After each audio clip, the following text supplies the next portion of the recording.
Ready? All right, today is Wednesday, March 18th. The time, or 2026, the time is now promptly 3 p.m. I'm going to call this council work session to order. I believe our general counsel wanted to make an announcement. I'll pass it over to her. Thank you. Yes, it didn't make this agenda item, but as a matter of course, something to add is a declaration of conflicts of interest before every council meeting. And so we wanted to give council the opportunity to take a look at the agenda on the work session, and we can also do this with the regular session. But to have the opportunity to take a look, and if you see anything that is a discussion topic, that you have a potential or an actual conflict of interest, to declare that and at this time, and the reason for the conflict of interest. And we went over this a few times at the last over the last couple of council meetings, but if there are two types of conflicts of interest under Oregon law. One is a potential conflict of interest, and that arises when when an agenda item has the potential to have a financial benefit or a financial detriment to either you or a relative or a business that you're involved in. And if you have a potential conflict of interest, you disclose that conflict of interest, you just disclose the potential conflict of interest, and then you are free to discuss and vote on that matter. If you have an actual conflict of interest, that's when an agenda item or a topic of discussion will actually have a financial benefit or a financial detriment to yourself or to a relative or to a business that you're involved in. And in that case, you would disclose your conflict of interest, and you are not allowed to discuss or to vote on the matter unless there's certain circumstances when there's not a quorum and the city needs to make a decision on that matter. There are some exceptions, and we can get into those, and that's related to the budget. But those aren't at play at this time. So please, councilors, at this time, take a look at the agenda for the work session and let me know if you have a potential or an actual conflict of interest to declare. Great. Okay, proceed. Thank you. All right. So we have clearing confusion and setting the back straight. There is no comments currently on that. So we are going to move into visitor comments. Now's the time for visitor comments. The visitor comment period is an essential part of local government meetings. Please address your comments to mayor and council member. City Council will take all input into consideration. Please limit your share to 3 minutes or less. And observant to Oregon open meeting laws, this isn't a time for dialogue, but rather a time for us to listen to you. Responses to the visitor comment, if needed, will be published in the next City Council regular session packet. Please provide information or contact information of the sign-in sheet in the back of the room. And when you come up, please state your name for the record. And with that, we'll take the first public comment.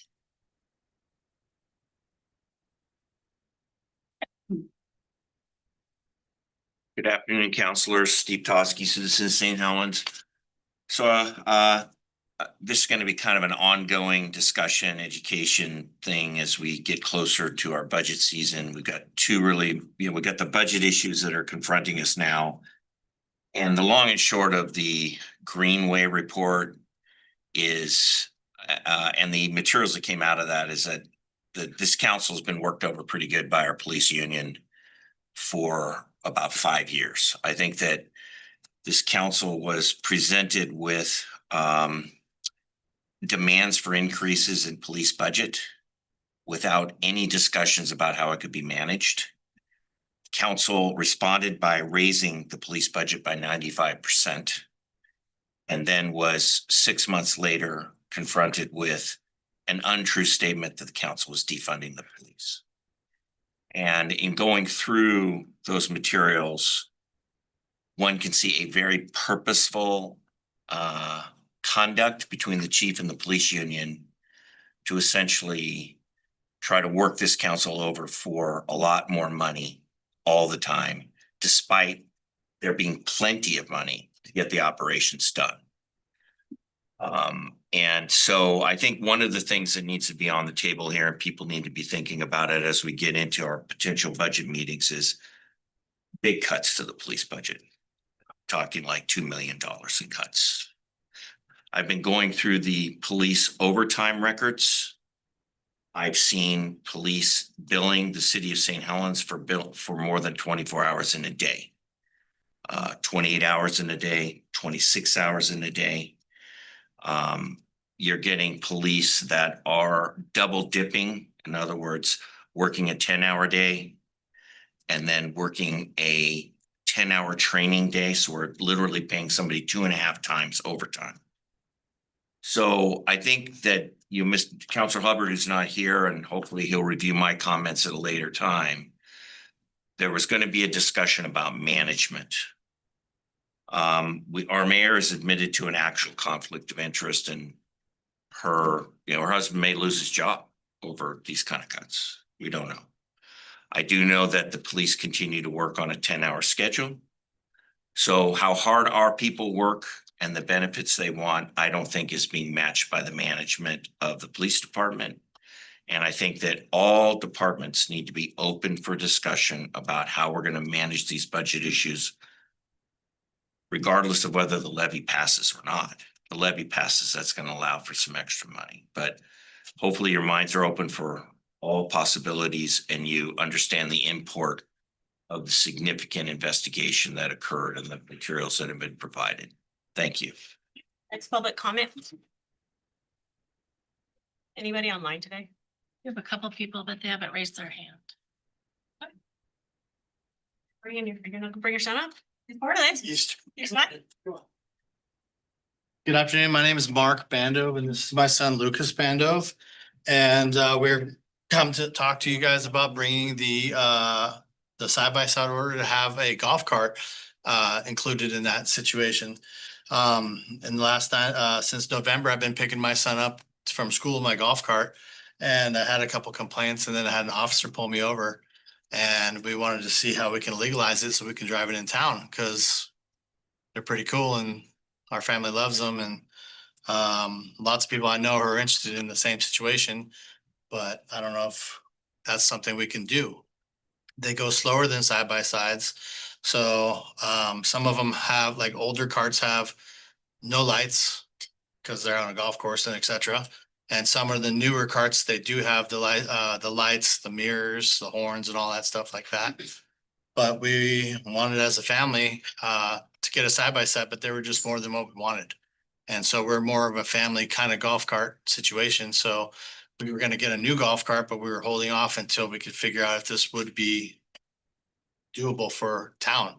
Because don't get me wrong, golf carts are super fun and our kids love it. And like I said, picking up my son is the best feeling I ever had from not being working right now. It's amazing being able to, enjoy picking up my son and his friend. And we drive it around the neighborhood. I've had it for 5 years. No complaints. Everybody's been great. I'm known as the golf cart dude in the neighborhood. Everybody loves it, waves at us, See you. smiles, thumbs up. We're at all the holidays, Halloween, Christmas in the snow. I'm towing them around with sleds all over the neighborhood. Sometimes we'll drive over to Sherlock's or go to get gas from Skinny's. And, we're very courteous. We pull over. Since we don't have lights, we do the turn signals and etc. And my family would really like to see if it would be possible and what it's going to take to get that passed in the side-by-side ordinance. And if that's something doable. Because I know that they're a little bit different than side-by-sides. They are slower and they do have different stuff, but we'd like to see about getting that accepted. And how do we go about doing that? And this seems a little weird.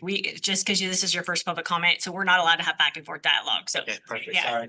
I know you were looking for something up here. No, I'm just. Sure that you were aware. Okay. So it's time for us to listen to you. Okay, yeah, and so like I said, it's great for our family and we would like to buy a different cart that might have other options for the rules. But still, they are slower than side-by-sides. So that's all I have for today. And thank you very much. So thank you. Thank you. Have a nice day, everybody. Thank you so much. Appreciate hearing us. You sign in with your contact information? Yes. Thank you so much. Next public comment.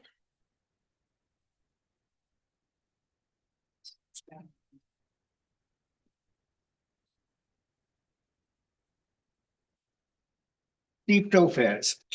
At a previous meeting, Paul Forster reported that after looking into the financial possibilities for the lagoon being turned into a toxic waste dump, it would prove to be feasibly impossible to try to do it.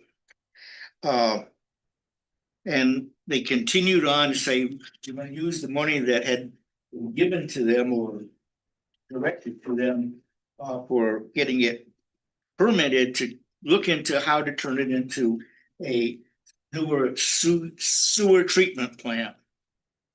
Few points. There was 5 years ago, there was an illegal executive meeting in Portland where Mo Forster presented all the information that showed at that point, 5 years ago in June, that financially it wouldn't work. I turned that meeting into the ethics committee as being an executive meeting outside the town with other very variable possibilities of problems. At a council meeting shortly after that, I turned some of the data that was presented down in Portland into dollars and cents and showed that indeed that facility could not be turned profitably into a waste dump. Mo Forster has wasted a number of years spending money on something they knew from the beginning that couldn't be done. I say that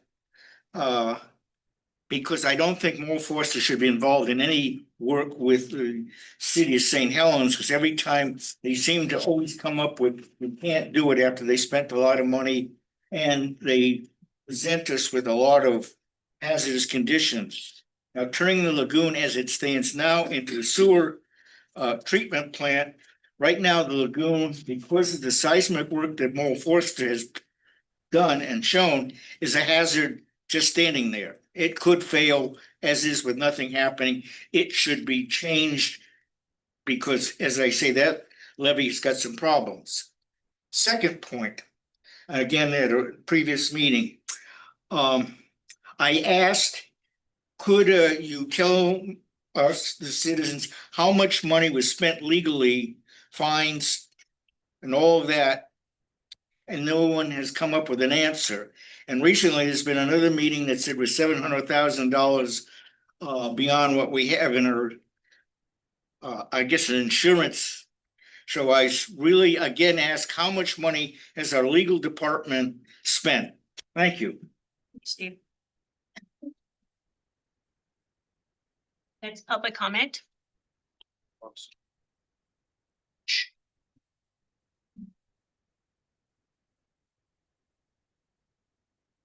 Brady Preheim.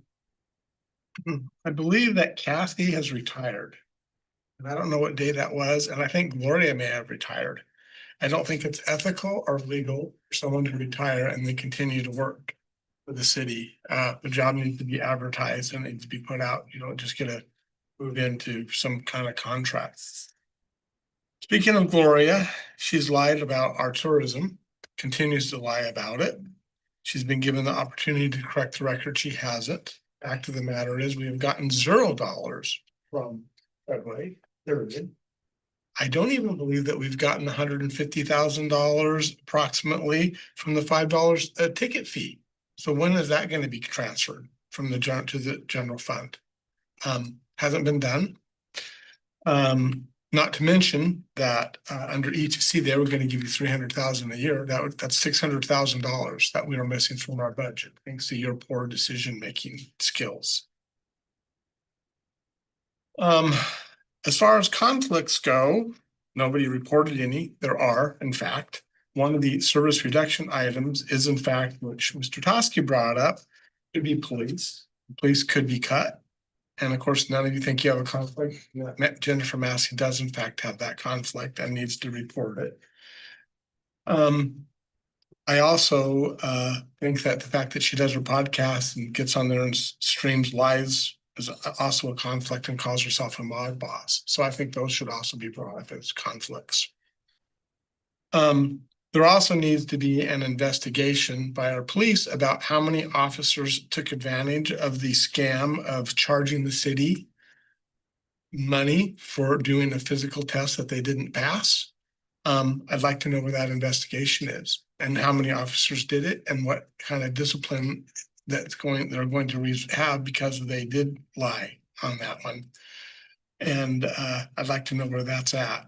Or maybe that's why there was such an intent for the mayor to lie to you about your former acting chief of police and make sure that he didn't get a job, that somebody else did, so that that investigation would not ever happen.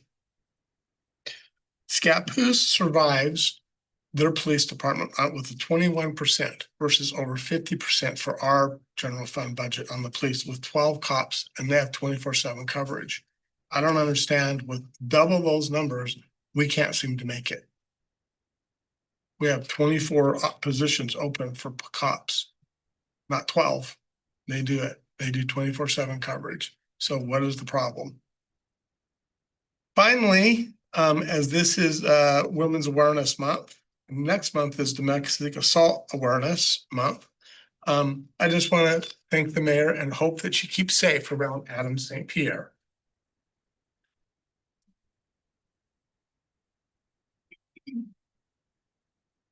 Next public comment. I was, go ahead. You can say, I was going to wait till after public comment was completed to say that we disagree with the record, but would you like me to do it now? I think that would be. Okay, appropriate. so in regards to the last citizen comment, the city disagrees with the assertion that our finance director is a liar and has lied. So we disagree with that comment. Of course, that's in violation of your own policy. It is over. Thank you, Mr. Preheim. Next public comment.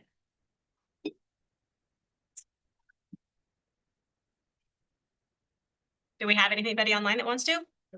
Okay, nobody else? All right. That means that we are going to move into something that is amazing, which is number 2, employee length of service recognition. We have Michelle Cartmart Song that has worked for the library, and I'm hoping that our prestigious library director can come up and actually say some kind words, and then we can celebrate with both of you. Well, it is an absolute pleasure to talk about Michelle. As you know, she's been with the library for 10 years. She started at a larger library system, so she brought a lot of knowledge already to the library, including repairing books and shelving and offering information to patrons, helping folks. So she was already a treasure when she came to us. But since then, she's grown exponentially in her knowledge and experience. I was just thinking about, how important that role of being a library assistant is. They're the front-facing person. They're the first person that our patrons see, and they do such a wide range of things. They're checking out books to folks. They're helping folks with new cards. They're helping people use the library more in depth. They're learning, they're teaching folks about it. And I watched her last night with a new patron who had come into the library. She got her library card. She said, "I just came back to reading and I just don't know what to read." And Michelle took her under her wing. She spent about 10 minutes walking through the library with her. She did a great, we call Reader's Advisory. So she asked lots of questions. She really helped this woman kind of hone in on what genre she might be interested in. They walked and looked at different books. She brought the patron back who checked out some books with a smile on her face, and a very big thank you to Michelle for helping her so much. And she has taken on a lot of other roles. In addition to the traditional library assistant roles, we've tasked Michelle with doing a lot of our promotional materials. So if you see a flyer, if you see a brochure when you come into the library, it's very likely that Michelle created that brochure. And she really stepped in to fill a hole that we had, and we really needed her help. And she has just shined as she's and really grown into that role. I asked some of her coworkers to describe her. We have some coworkers who use very few words, so great coworker came up quite a bit.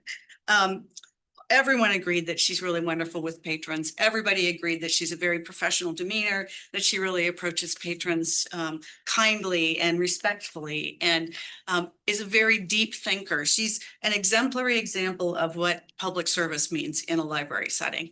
And we're really proud of that and really grateful for that.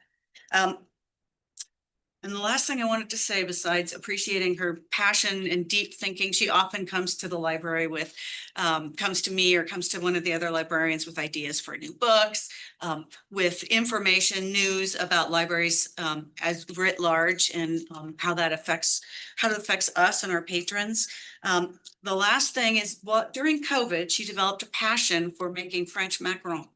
And she has gotten very, very good at it, and we are very lucky to be the recipients of all of her practicing. So thank you very much, Michelle, for 10 years of wonderful service. Suzanne and Michelle, if. Wait a minute. Hold on. I used to be, when I was on council, head of the board, or whatever we call it, of the library. And I'd like to point out, the librarians are one of the lowest paid people in the city. But their ability will match, in many places, the abilities that you'll find in a large city library or even university libraries. It is one of the high points of the city of St. Helens to have the library depth that we have. This is only one of the stars. We have more. Thank you. So really, keep these people. Thank you, Steve. That's a wonderful thing to say. If you wouldn't mind coming up here and then we can get a picture of Crystal, if you bring your camera, we were prepared to screw up all the name tags. Will you guys please come down so we can get a picture? Suzanne, you as well. Here's your, I took off the thing that wasn't. Stand behind you or gather around you. We'll mess up all these. Crystal loves when we do it.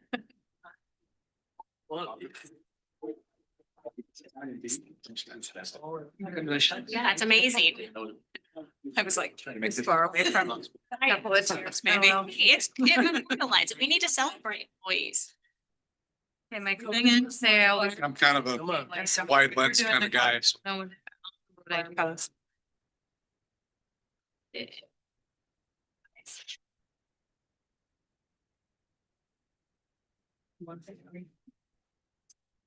Best. Thank you so much for everything you do. Thank you, Suzanne. You betcha. Those were some wonderful words for her. That was very sweet of you. Thoughtful. Thank you for all your years. 10 years is a long time. It is. Right? That's what I want. I love celebrating our employees like that. And also I apologize to council because I kind of made a bit of a misstep because I was going to throw something in after public comment, which is an opportunity for council members, if they had any feelings or anything that they wanted to say after public comment. So if you guys had anything, I wanted to give you an opportunity to something. I'm gonna ask it every single meeting, so. Yeah, I think that's great.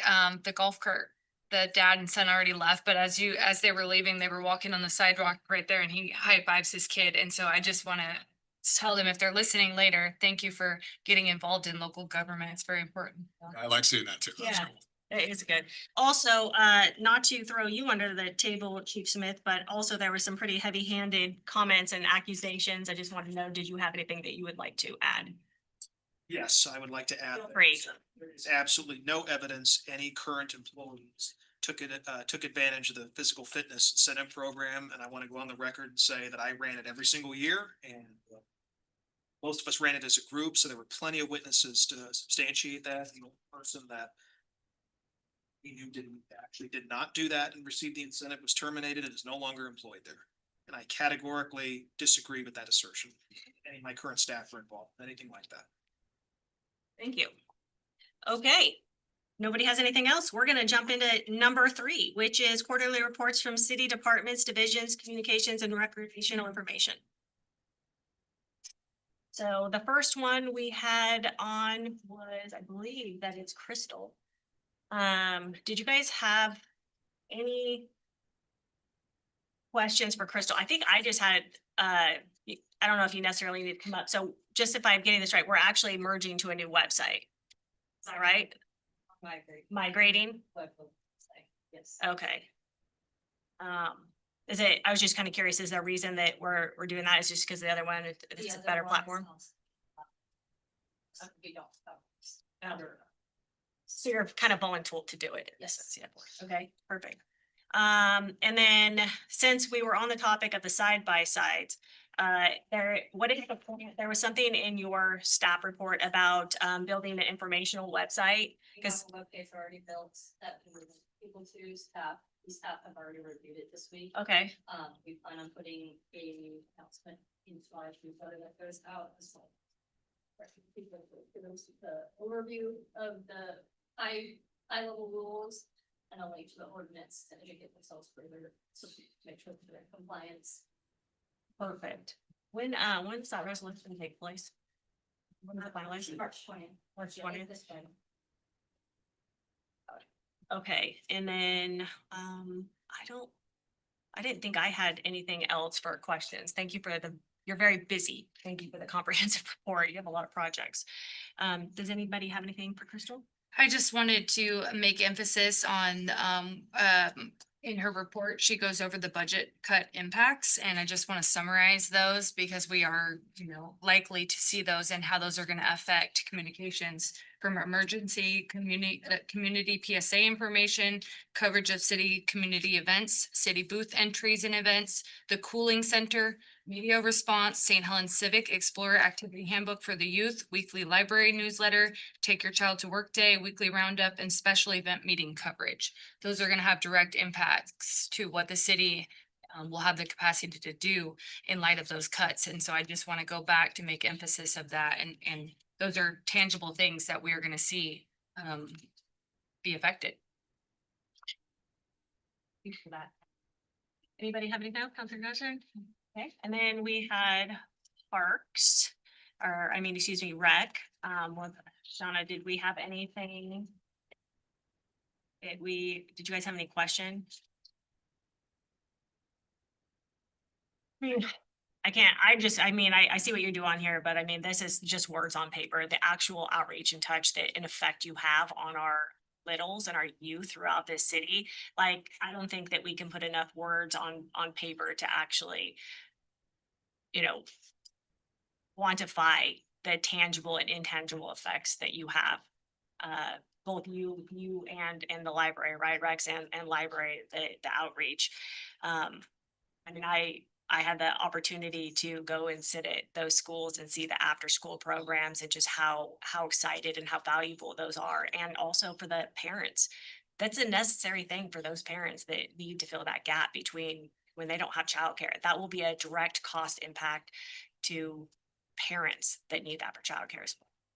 So thank you for everything you do for our youth. Thank you. Well, and anytime I get a chance to brag about you, I do out in the community because what you've done with the rec program is amazing. And your grant writing work and your strong efforts to try to make that program whole so that it isn't costing the city, a lot of money and that we're able to keep it going for the families of St. Helens is just impeccable. So anytime I get a chance to brag about you, I do, and you know that. So thank you, Shauna. Does any of the rest of council have anything to add? We're good?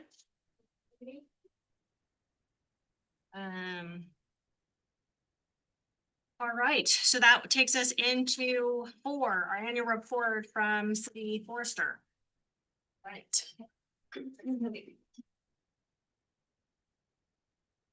How are you? Very well. Thank you, Mayor.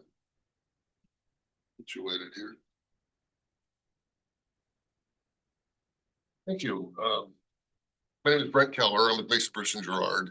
We're a natural resource consulting firm based in Portland since 1921, and we've been managing the city of St. Helens Milton Creek watershed property since 2006. So this is a sort of a 20th year anniversary for working with you folks. I'm going to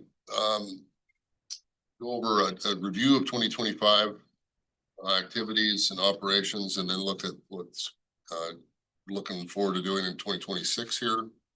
And so any questions as I'm going, stop me at any point here. Happy to discuss anything you have. So main operation for 2025 was the Section 20 timber sale. You can see a map on page 6 showing where that is there. It's the purple outlined unit there in the north section of the property. That was sold to Interfor. which is, they have a mill in Malala and a mill in Longview. They're actually based in Canada. That was sold in 2024. That contract expires the end of July of this year. We've harvested about half the volume today, about 1.2 million board feet. A little over $600,000 so far in income, and talked to them recently. They're looking to move in back in April and finish up. So I was at 88 acre sale, total board estimated board feet. They suspect there's a lot more board feet than we cruised. We'll see how that comes out. But 2.5 million feet. Estimated income of about $1.5 million. We got real good bid on that sale. You can see there's a graph on page 3 of my report showing the recent timber sale bid history. So that was another sale, over $600 per 1,000 stumpage. And I should explain that, so a mill may be paying, like now, if you called up, I think an average price would be $750, $800, but that's what they're paying delivered. And so that you often see this with stumpage sales where they'll pay a premium, where they're paying nearly the amount of the stumpage, which is the number you're getting is net of the logging and hauling. So it's more like, when I see a bid like that, I go, well, that's an $850, $900 log, because they have to pay the log and haul before they pay you. So I don't know if that makes sense, but we often, what's going on here is they often paying a stumpage value that's the same as what they pay for like a street price delivered. So it just kind of illustrates the premium you get for selling it this way versus, well, we go out, we hire, put it out for bid for logging, and we manage all that logging and hauling, and then have to peddle the wood. Well, there's a lot of risk there in terms of the market's changing, and then you're not getting that premium, you're just getting that delivered price. And they may offer, and this is also for all the volume. So regardless of if it's a short log, a long log, something small, or has a lot of knots, or it's clear, they're paying $609 per 1,000 versus if you're gonna go get a purchase order now, it's instead of what you ship. And so I talk about this a lot, that this is just a great way to optimize your value in terms of how you sell the timber. Reforestation for 2025, we finished planning the Pinckney Road sale, which was the last sale before the Section 20 sale that we're working on now. We had planted part of it in 2024. We finished the plant in 2025. Then we also did some inner planting in the Smith unit. Every fall, we do a regen survey of all the recent clear cuts that have been planted. And until we have full stocking 2 survey years in a row, we keep surveying them. And then if they're understocked, we interplant just to make sure we have full stocking and these stands are at maximum productivity going forward. So we had a little bit of interplanting to do last year, which we did in Smith. And then we also treated about 195 acres of just Scotch broom. You know, we generally don't spray or use herbicides in the watershed on the property. This would be one special case targeting an invasive species. It's really hard to tackle with handwork, which is how we would handle maples and alder. And we have done it with Scotch broom, and that can be done, but it's really labor intensive to tack that by hand. So we did that treatment as well. And really, we're only doing that. We're not really actually trying to even eradicate it. We're just trying to get it to a point where the trees can get above it, and then they'll shade it out, and then it will remain on the roadsides, which we can tackle with just road brushing. But it can take a few entries to get on top of it. And so that was a good deal. Take care of that last year as well. Looking at 2026. We'll looking to finish up the Section 20 sale. That contract expires, like I said, end of July. And then we've laid out a pre-commercial thinning. If you look on page 7,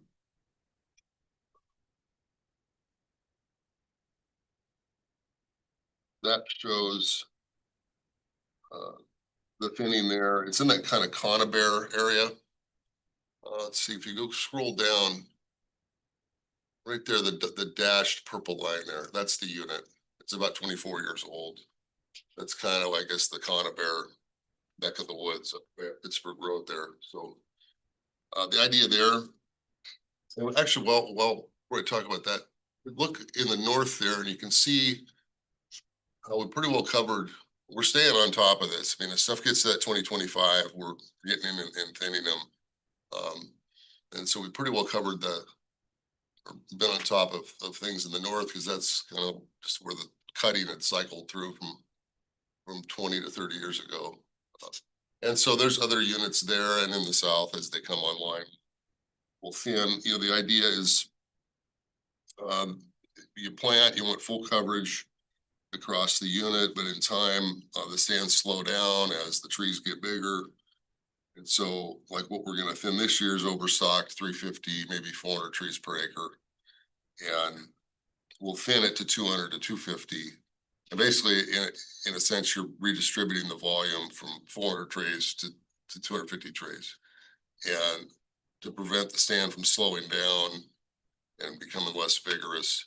And by thinning it out, you'll increase the radial growth of the trees and maximize your volume going forward. So that's another activity planned. If you look at the map on page 5, that shows the invasive species treatment areas. About 155 acres targeted in that, back in that Pinckney Road unit, which is there in the north. If you scroll down in the south, there's our thinning activity for the year, and then the far south, that's the salmon unit. And that's got a tense amount of Scotch brome. We hit that last year, but there's another round to do there. So, and like the seedling that you can see, the seedlings are doing great, but you can also see if we don't attack that one way or the other, the Scotch brome will just take over and that'll be a mess there. So we want to be on top of that. Final activity, I've been talking about this. We've got it almost complete. We're just doing a final review on the management plan, putting it together to just document management history, for general current management policies and guidelines, like in terms of like the public access and so on, like the herbicide spray and things like that. And then the goals and objectives for your working watershed there, and then hopefully carve out a little bit of a council meeting here next 3-4 months to present that to you. I think that's a good document to have as the councils change over the years and folks have questions about what is the plan out there that got. We know we have a plan, but that we get it documented. I think that'll be good to have. On page 2 here, looking at the timber market analysis. If I'd done this presentation 3-4 months ago, I'd say, well, prices are lower than they were this time last year. Well, because of when we happened to be meeting, they'd come down. Well, now they've come back, crept back up the last few months, and so it's about the same as they were this time last year. And really, this is all scarcity based. Lumber has not crept back up much, and if you look at all the indicators that you look at for like a log market, like builder confidence, housing starts, interest rates, fuel prices, those types of things, that would not point to good log prices, but there just isn't a great supply of logs out there. So it's pretty much just this bump in prices this last few months is just scarcity driven as mills work through their inventories in the winter. And then you see some of these big mills in Eugene work through their inventory and then buy what they can around their region. Then they start moving up north, and whether the mills up here want to raise their prices or not, they have to compete with folks coming into their area. And so that's some of the dynamics. And so we are, and I think that's the way it's going to be going forward. This between the fact we're not getting the lumber out of Canada, we always have been a net importer of lumber in the United States, but now we're not getting, for various problems that the Canadians have in their industry, we're not getting, and then this whole tariff thing, we're not getting the lumber out of there. So now there's more pressure on the domestic producers to provide that. Here, so between that, the lack of supply, all the timber that burned up in the fires, I mean, that was billions of board feet. It's not there. And now there's more. It's a private forest accord, which is more regulations on all forest practices, and all forest owners. And then there's the habitat conservation plan that ODF's under, so that's gonna pull a bunch of the volume that they have out on the market, timber sales. And then Washington has more restrictions, has had more restrictions come in on their forests as well. So you're just seeing a lack of supply that I think in with even basic demand is gonna prop up prices for the foreseeable future. So I think conservatively, if you put up a subject sale this year, you get, again, conservatively 450 to 550,000. But I would not be surprised a bit to be way over 600 again, just for what I've talked about. Because last year we sold sales, we sold your sale. We work with other cities, we sell stumpage sales, other places, and it was the same thing. And what's interesting, where you might call a log buyer and he's not real interested in buying 20 loads of logs, but that same guy will show up at the stumpage sale bid the next day and bid highly competitively. You see, what's so attractive and what they'll pay a premium for is, especially if you do a 2-year contract, now they can control the timing of that. They can bank that wood for the next year, and control the flow of how it comes in, the sorts that come in, and that kind of thing. So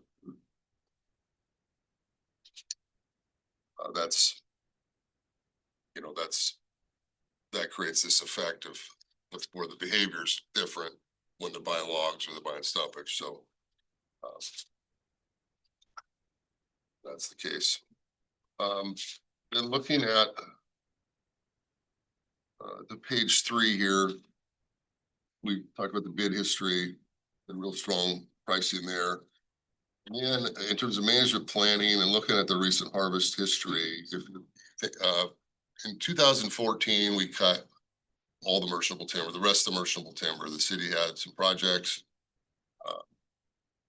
So we were able to generate a bunch of revenue there. And then we had about a 4-year hiatus, letting some things mature back to a merchantable size. And so then started cutting again in 2018. So over those 9 years, we did, including this, I'm just including the sale we're in now at that volume, to make it simpler. So over the 9 years from 2018 to 2026, got an average of 50 acres per year off of 6 sales. So obviously the 6 sales were greater than probably 70 to 80 acres a piece. But on average, annually, we're cutting 50 acres a year, which is pretty much right on target or a little over our sustainability goal, which is just simply calculated as, 45-year rotation is pretty much when you're right at economic rotation age, where your money will grow faster than the trees are growing. And so using a 45-year rotation where you're cutting a 45th of the tree farm annually, you'd look to cut 46 acres a year. So call it 50. That's right where we're at right now. So you can see, if we want to look back at that history, you can see on page 6, there's a map. That dashed blue line is the potential sale that we could do this year, next few years. The purple is where we're working right now. And then in the south, you can see that we hit that, as pretty hard there, the first sale we did is in red there in 2018, and then moving south as well. And then that blue dashed is maybe a possibility of a next sale, depending on what you want to do.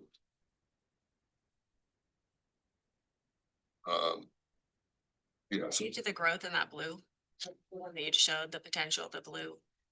it's in that 40 to 50 year, or it's more like 45 to 50.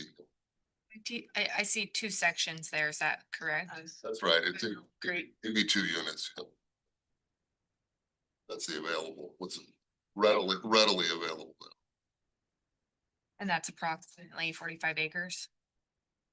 That is. So 30 acres there. I think it's about six. It was on a 45 plan, so I was just assuming. Yeah, I think, well, we're kind of doing this where we cut every other year, so it ends up being more acres, but on average, less, but.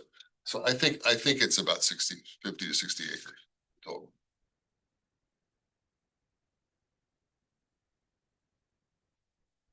So if you look on page 4. I think this graph really illustrates.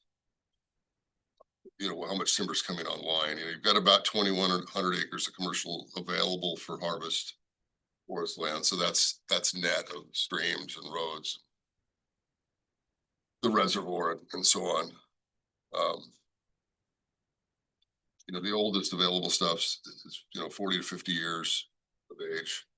There's about 240 acres of timber greater than 40. So that's all the kind of stuff that would probably be in play for like a really intensely managed tree farm, like a Weyerhaeuser. I don't know you'd hit your optimum economics. You start dipping into 40 or under 40, that's pretty marginal in my opinion. So how far out are we from that 21 to 30, 31 to 40? Yeah, so in 10 years. 10 years from now. Yeah, you'll be, within 5 to 10 years, I'm figuring like 700 acres move into the merchantable category. Not all at the same time, but I mean, so I think that this is very promising going forward that we don't have a big green bar over the 0 to 10, and, a looming 20-year hiatus. You're going to have a steady flow of timber here. Within the next 5 to 10 years. So it's roughly 100 acres. That's right. I think that's right. There's the number. I was grasping for. So I think that's roughly 100 acres in blue there, the blue dashed mark we were looking at. And so we're right at the sustainable goals. I think it's a solid market. Could see going either way, but I'd recommend deferring harvest a year or two and just letting that mature and hitting a peak in the market. Or we can get that laid out and ready to go. And John emailed me saying we want to do that. We could have that out for bid in a couple weeks and open bids in like 6-7 weeks, somewhere there. So You said we were cutting every other year, right? And we just cut? we have been, or there's been years we cut every year. It's kind of an average there. I think if you look at our graph here, we did the 12, 14, 2 sales in 14 and 18, 20, 21, 22, 23, 24. So there was a stretch there. We were doing them every year. But then we haven't done one. Now it's 2 years since then. So Pre-commercial thinning, is that to be done, or would that be postponed also? we can, that has a little, we have often done that with the sale, or there's money built into the sale to cover some projects like that. Or we've done it just as an expense. So there's no real income off of that? There's no income. It's just the treatment. And the spraying's a little more, I think, a little less leeway to deal with the Scotch broom. If you walk away a year, it's scary what can happen. But if we don't thin, I mean, we're gonna strangle out the trees like that. Yeah, if you didn't thin for like 5 years, but you have a few years of a horizon there that got put off a year, be fine. So I'm curious, when you guys go to replant after it's been cut and everything's good to go, you're replanting, and do you have to amend the soils or any kind of soil prep that you guys do, or do you just go in and replant?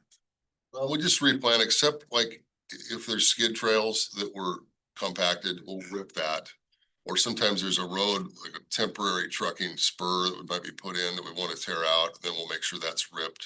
So that you get trees in, it's not compacted. You know, so you just want the entire unit plantable, you know, we burn the piles. To go fertilize and do all those things, right? No. You know, we want slash piled so we can burn it. Some areas, like where the processor works, you'll end up with 2 feet of bark. You know, we'll have to make sure they scratch holes in that so we get trees in there and, you know, so. But yeah, it's not quite to like an agriculture level. It's curious. I'd never thought about it until you're talking, so they. Sure. No, that's a good question, yeah. Is this all F80? I don't know. I don't know, but I think it's just zone forest land. Yeah, that's what for F80 would be. I think it would be, yeah, but right, I'm not sure. So just so I have this straight in my head, and maybe I'm helping out some of my fellow counselors over here. So your recommendation is not to cut right now. That's right, But if we wanted to cut, there would be 100 acres that we could cut. roughly. Make sure And- that's straight. Yeah, and if it was like 30 years old, and I said, yeah, you just can't cut, he said, well, you really should. I would really try to talk you out of that, but I don't think it'd be a bad idea to do a harvest. Why wouldn't we cut? I think it's an average market and we've cut a lot. We're right at or a little over our sustainability, you know, Looking at both sides here. but I think it's kind of on the bubble. I would just slightly be on the side of saying, well, not the best time maybe, but I appreciate that. it wouldn't take much to get me back over to the other side of it. So. This depends on- Crisis. Well, that's just it. You might be confronted with something else that drives it, you know. Yeah. It's good to know why you're making that recommendation and how close you are to kind of being on both sides, because we have some hefty decisions to make soon, so. Sure. I think that's kind of where we were at in 2024, I think. Yep. And then John said, yeah, I think. Been about the last 5 years since I've been on My council. problem that has nothing to do with you is this the one-time infusion, like that's my issue with using timber to subsidize the budget in a budget crisis.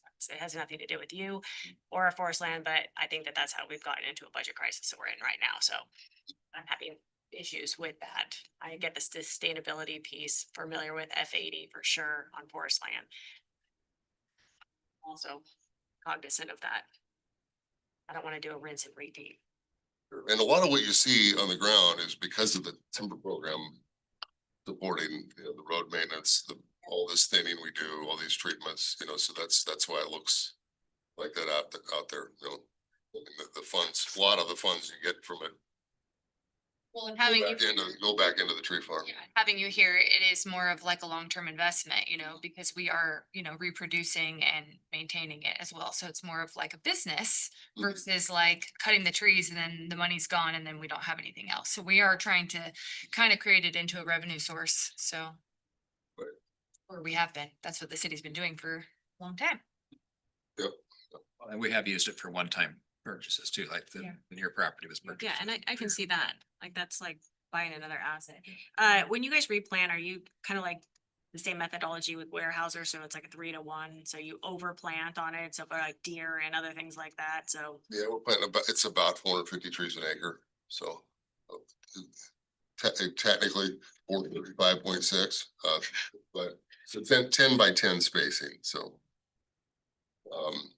I just always say 450, but, and theoretically, like, okay, if we could just plant 300 and space it out, and then if they all live, well, then it would cut down on your thinning costs, cut down on this interplanting and If the they thing all- you run the risk of that doesn't work, and I just would rather be,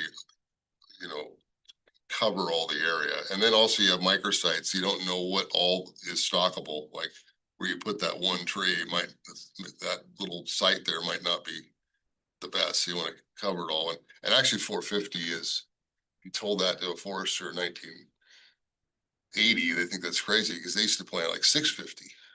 And then they'd thin like twice or 3 times, and so that was an extreme we were at one time.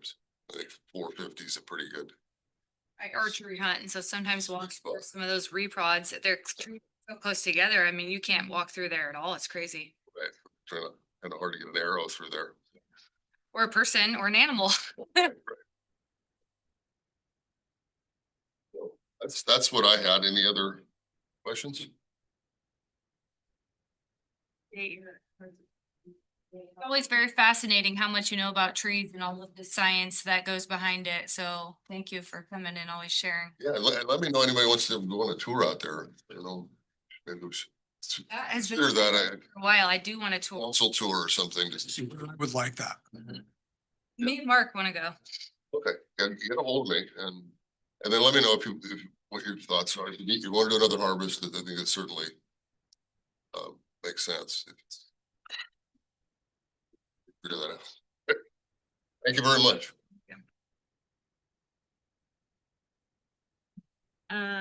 So that's gonna bring us to presentation on water, wastewater and stormwater system development chart. Mr. Donovan.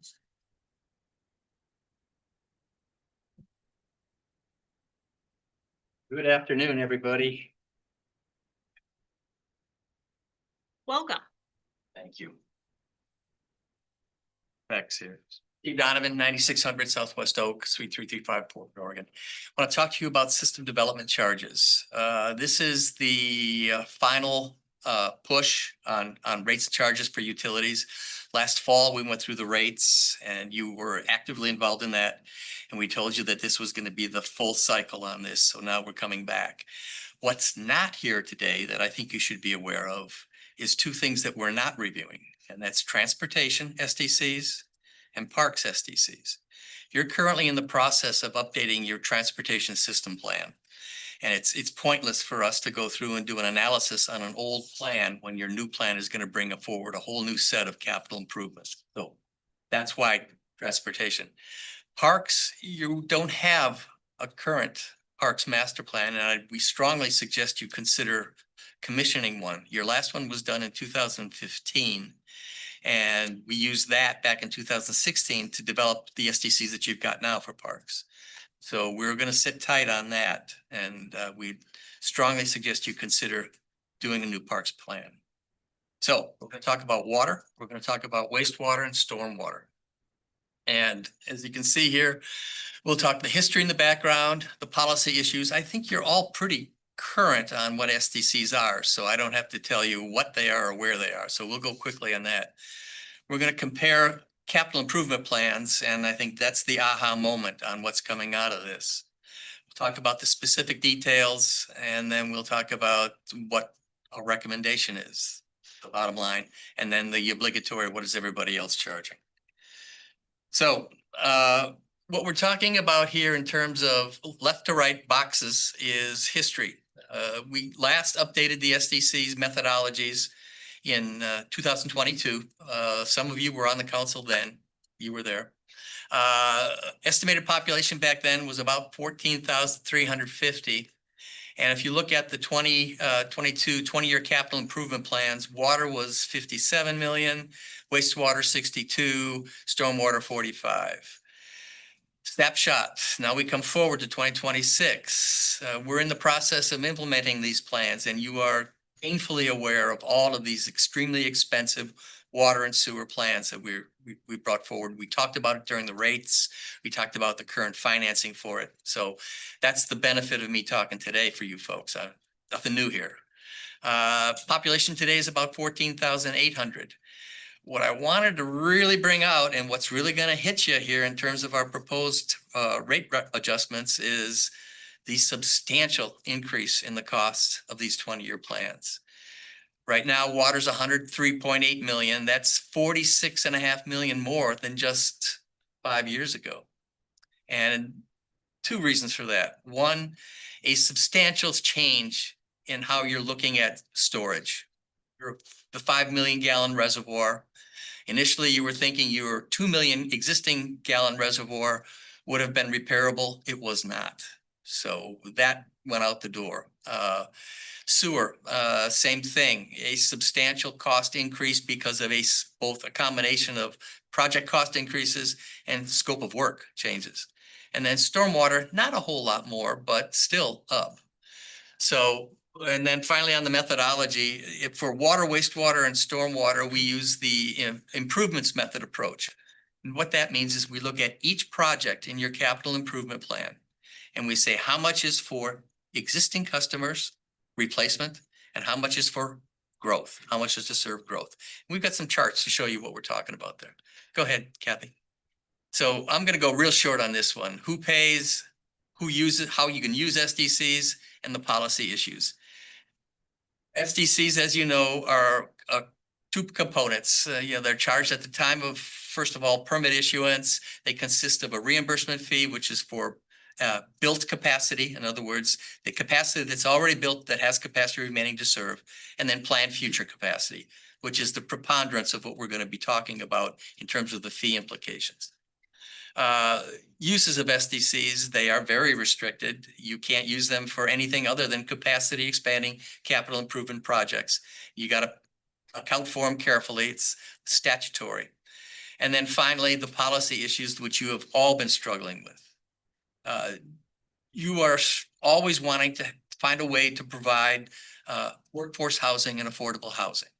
Can we reduce our SDCs to help spur that? Problem is for John and for us is your costs for infrastructure don't go away. So what happens by that saying, can we reduce our SDCs to help build affordable housing, for example?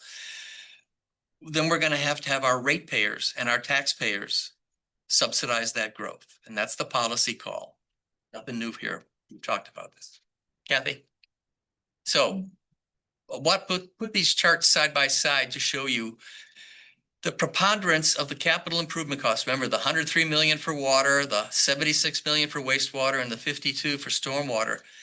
The preponderance of those costs are going to have to be paid for ratepayers because the purpose of those project costs are for replacement. And this is the years and years of kicking the can down the road. We've got infrastructure that's reached the end of its useful life and has to be replaced. And under law, SDCs cannot be used to pay for replacement. So for water, you're seeing 24 million out of that 103 million is only going into the SDC pot. In wastewater, it's 19 million out of the total 76 million is going into the SDC pot. And then in stormwater, it's 13 million out of the 52. Go ahead, Kathy. So how do we calculate these SDCs? And when it really comes down to it, it's simply a rate. It's a numerator divided by a denominator. And in this case, the numerator is the dollars and the denominator is the future units of demand. And that could be future 3/4 inch water meters for water, same thing for sewer, or future amounts of impervious surface for stormwater. So we have to balance this relationship between the dollars in the numerator and the units of demand in the denominator. Go ahead, Kathy. And here is the bottom line. You currently have $18,800 in SDCs for a new single family home comprised of those 5 slots that you'll see slices up there. We're not proposing any changes to streets or parks. So if you look at what the proposal is, we're proposing to raise that to $30,544. The preponderance of this growth or increase is water. And it has to do with the substantial investments that you're doing in your water system. And particularly the 5 million gallon storage tank that we're in the process of siting and building. A large percentage of that project is to serve growth. Go ahead, Kathy. So here is the comps. St. Helens now is 18,800. With our proposal, you'd be at the 30,500. Within this group, you'd still be in the middle of the range. Right now, you're in the lower end of the range. I know that's cold comfort for you folks because we don't know what everybody else, what their methodologies are. We just know what they're charging. So it's a thumbnail in the wind. Go ahead, Kathy. So under statute, we have some disclosure and a time frame that we have to go with here. So today is your work session. There's no legislative action, no action to be taken. On March 19th, we're gonna make notifications under ORS 223.304, which starts a 90-day clock, a 90-day disclosure clock. And that means that on June 17th of this year, we're gonna bring a proposal to you by a resolution for adoption of these SDCs. 60 days prior to that, March or April 18th, the SDC methodology will be written and posted to the city's website and available for inspection per statute. So sit tight. We're going to prepare our report, be set up and on the city's website, April 18th. And then we will have a resolution for your consideration to adopt these SDCs on June 17th. Thank you. Will that include transportation and pipes? No, they'll just stay the same. They'll Stay where they are now. Fees will stay the same. Correct.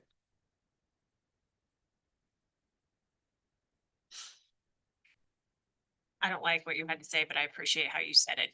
I know. This is, the butcher's bill, for lack of a better term.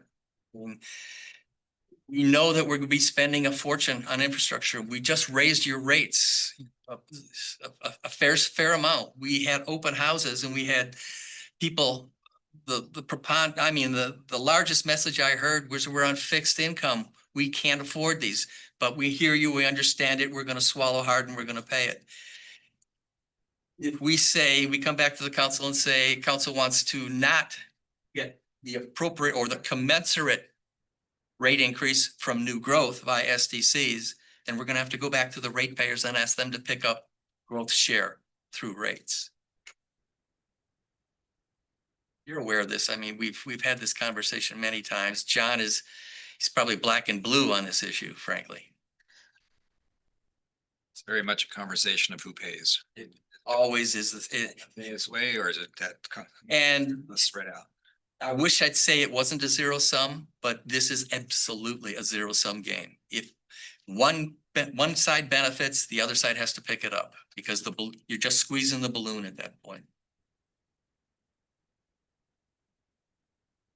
Councilor Sundin, do you have any comments? Council President Shelton? Councilor Hubbard? It's gonna kill projects, but that's the way it is. I know it's killing one of mine. I'm not gonna do this. No way. That's double the fee.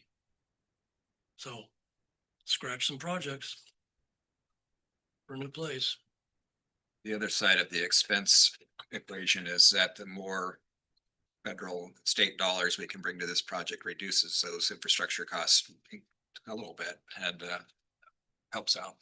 And I gotta tell you, what I'm seeing right now from federal cost sharing and grants and community development programs, it's actually reducing. It's actually going down through the current administration. Now, that could change. I mean, that's why we have elections, I suppose. But right now, the cap grants coming out of DC for water and sewer, particular capital grants that are coming out of either direct appropriations through congressionally directed spending or through appropriations, they're just not there.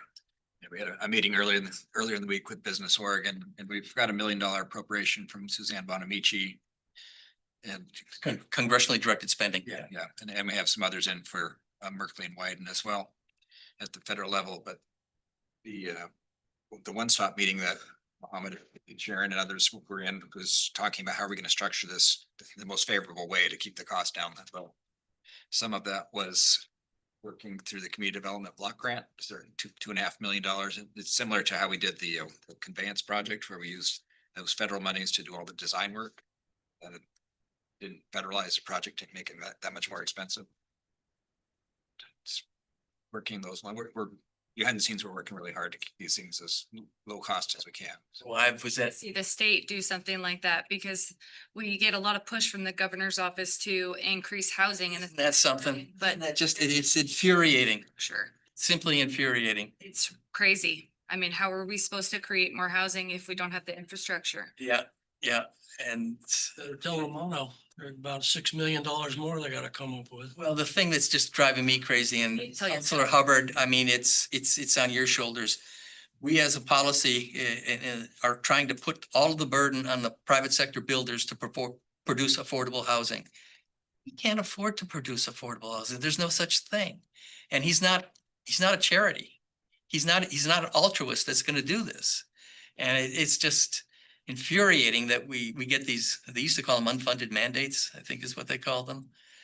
But coming out of the governor's office, do this, do this, do this. Have the health. We say, how? We don't have the police to support it. We don't have the I know. responders to support it. It makes no sense for the state of Oregon. All right, I guess we're all on the same team here. Get off my soapbox now. The governor gives. Thank you, everybody. I know you got more on your agenda. Thank We'll you. be back in June. Okay, that's gonna move us into service reduction impacts and there was nothing in our packet. There wasn't. So when, I just want to make sure, are we talking about the staffing? Since there was nothing in, Services generally, yeah. okay, I'll make a disclosure then because I didn't have, like, I looked in the packet and I thought we were talking about something actually different than that. So I'm gonna make an actual conflict of interest because my husband is a police officer for the city of St. Helens, that for Senate Bill 983, that I am permitted to have the declare my actual conflict of interest, then I'm allowed to have discussions and vote on the budget in coordination with ORS 244120. So I didn't know what, I mean, when I saw it, I didn't see it in there, and then I'm trying to peek over John's shoulder, but I didn't see over anything in there either, so Yeah, I prepared a couple of pages of notes here, but Okay. That's like cheating off this paper over here, but I didn't see anything. I don't know what's worse, talking about raising SDCs or reducing services and the stations around that, but our, the lack of general fund resources is directly impacting the services funded by the general fund. We don't, just not enough resources to provide the current level of services.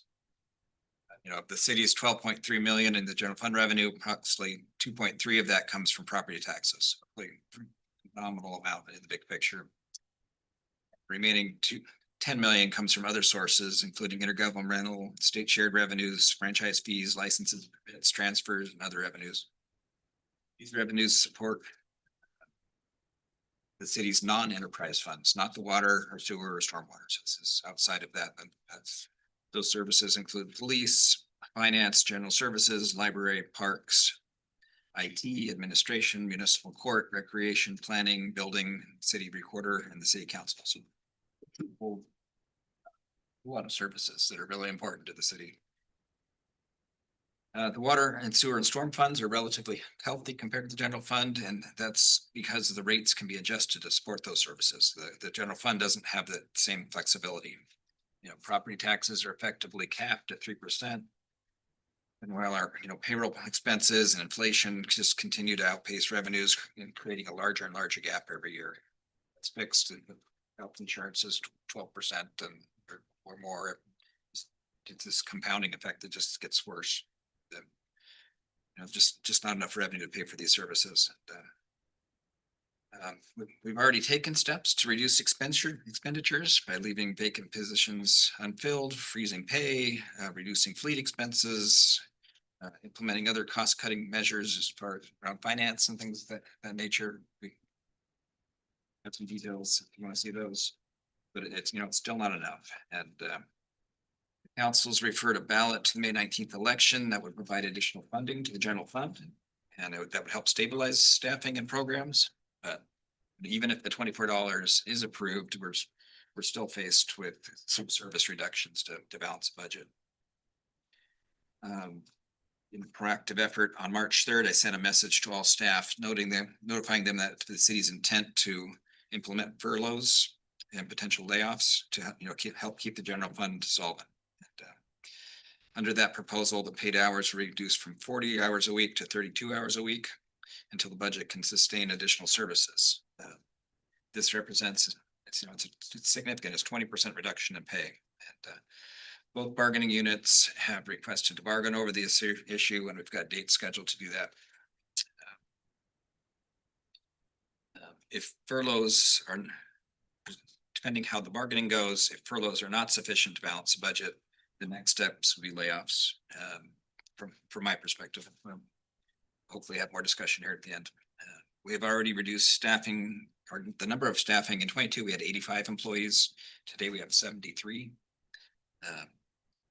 And really operating at skeleton level a lot. We know that we have, for instance, we have one, we didn't fill the part-time librarian position. Now we're closed on Thursdays because of it. Just how thin we are. And, that's 12 positions. That's a 20% reduction since 2022 in staff. So.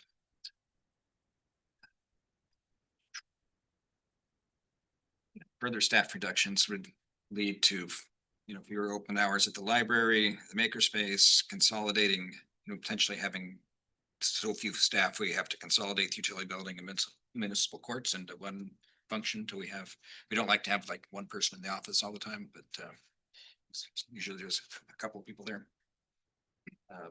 Perhaps, appointment only access at City Hall, our support to boards and commission may need to be reduced, or delays in permitting and related services and other all undesirable outcomes. And if furloughs and layoffs are still not enough, the city will need to evaluate its priorities and potentially suspend programs or outsource certain functions in order to continue operating. That outcome is also highly undesirable. And the services we provide, the relationships matter, the institutional knowledge matters, the connection to the community matters.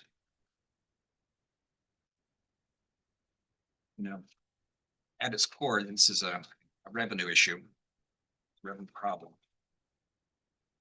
The city once thrived on industry, and those businesses not only provided jobs, but they also significant revenue to the city. Getting our Arcadia operational again will certainly help. Promising developments at Armstrong site. At one time, Armstrong alone contributed $1 million to the city's budget. Significant when they left, and you really haven't yielded from we need Armstrong, and Cascades was even more than that. But how we prioritize services to balance the budget is a council decision. Staff wants information. They're looking for direction. There's a lot of uncertainty right now, and understandably so. And I've laid out this framework to get in front of this issue as best I can, to first reducing expenses, moving to furloughs. If that's not enough, we're going to do layoffs at the voters, particularly if the voters don't support the fee. And, at the end of the day, we're legally obligated to balance the budget. Tough spot right now. So we're back. Felt like I was a little over my skis getting these notices out without talking to the council. We're talking about it now, but that preserves our right to not be negative by the end of the year. We need to be. So. During the budget, for the budget committee, there's going to be 2 proposed budgets, right? There's going to be one. That's correct. Yeah. Passes. Preparing a budget with the fee, what budget without the fee. So. What about for any type of, is there any opportunities for additional community outreach and communication on? Staff cannot advocate for a general service city now that that has been filed. But is there an opportunity to do any type of state of the city where the actual state of the city could be further explained where citizens can engage? Yes, there is.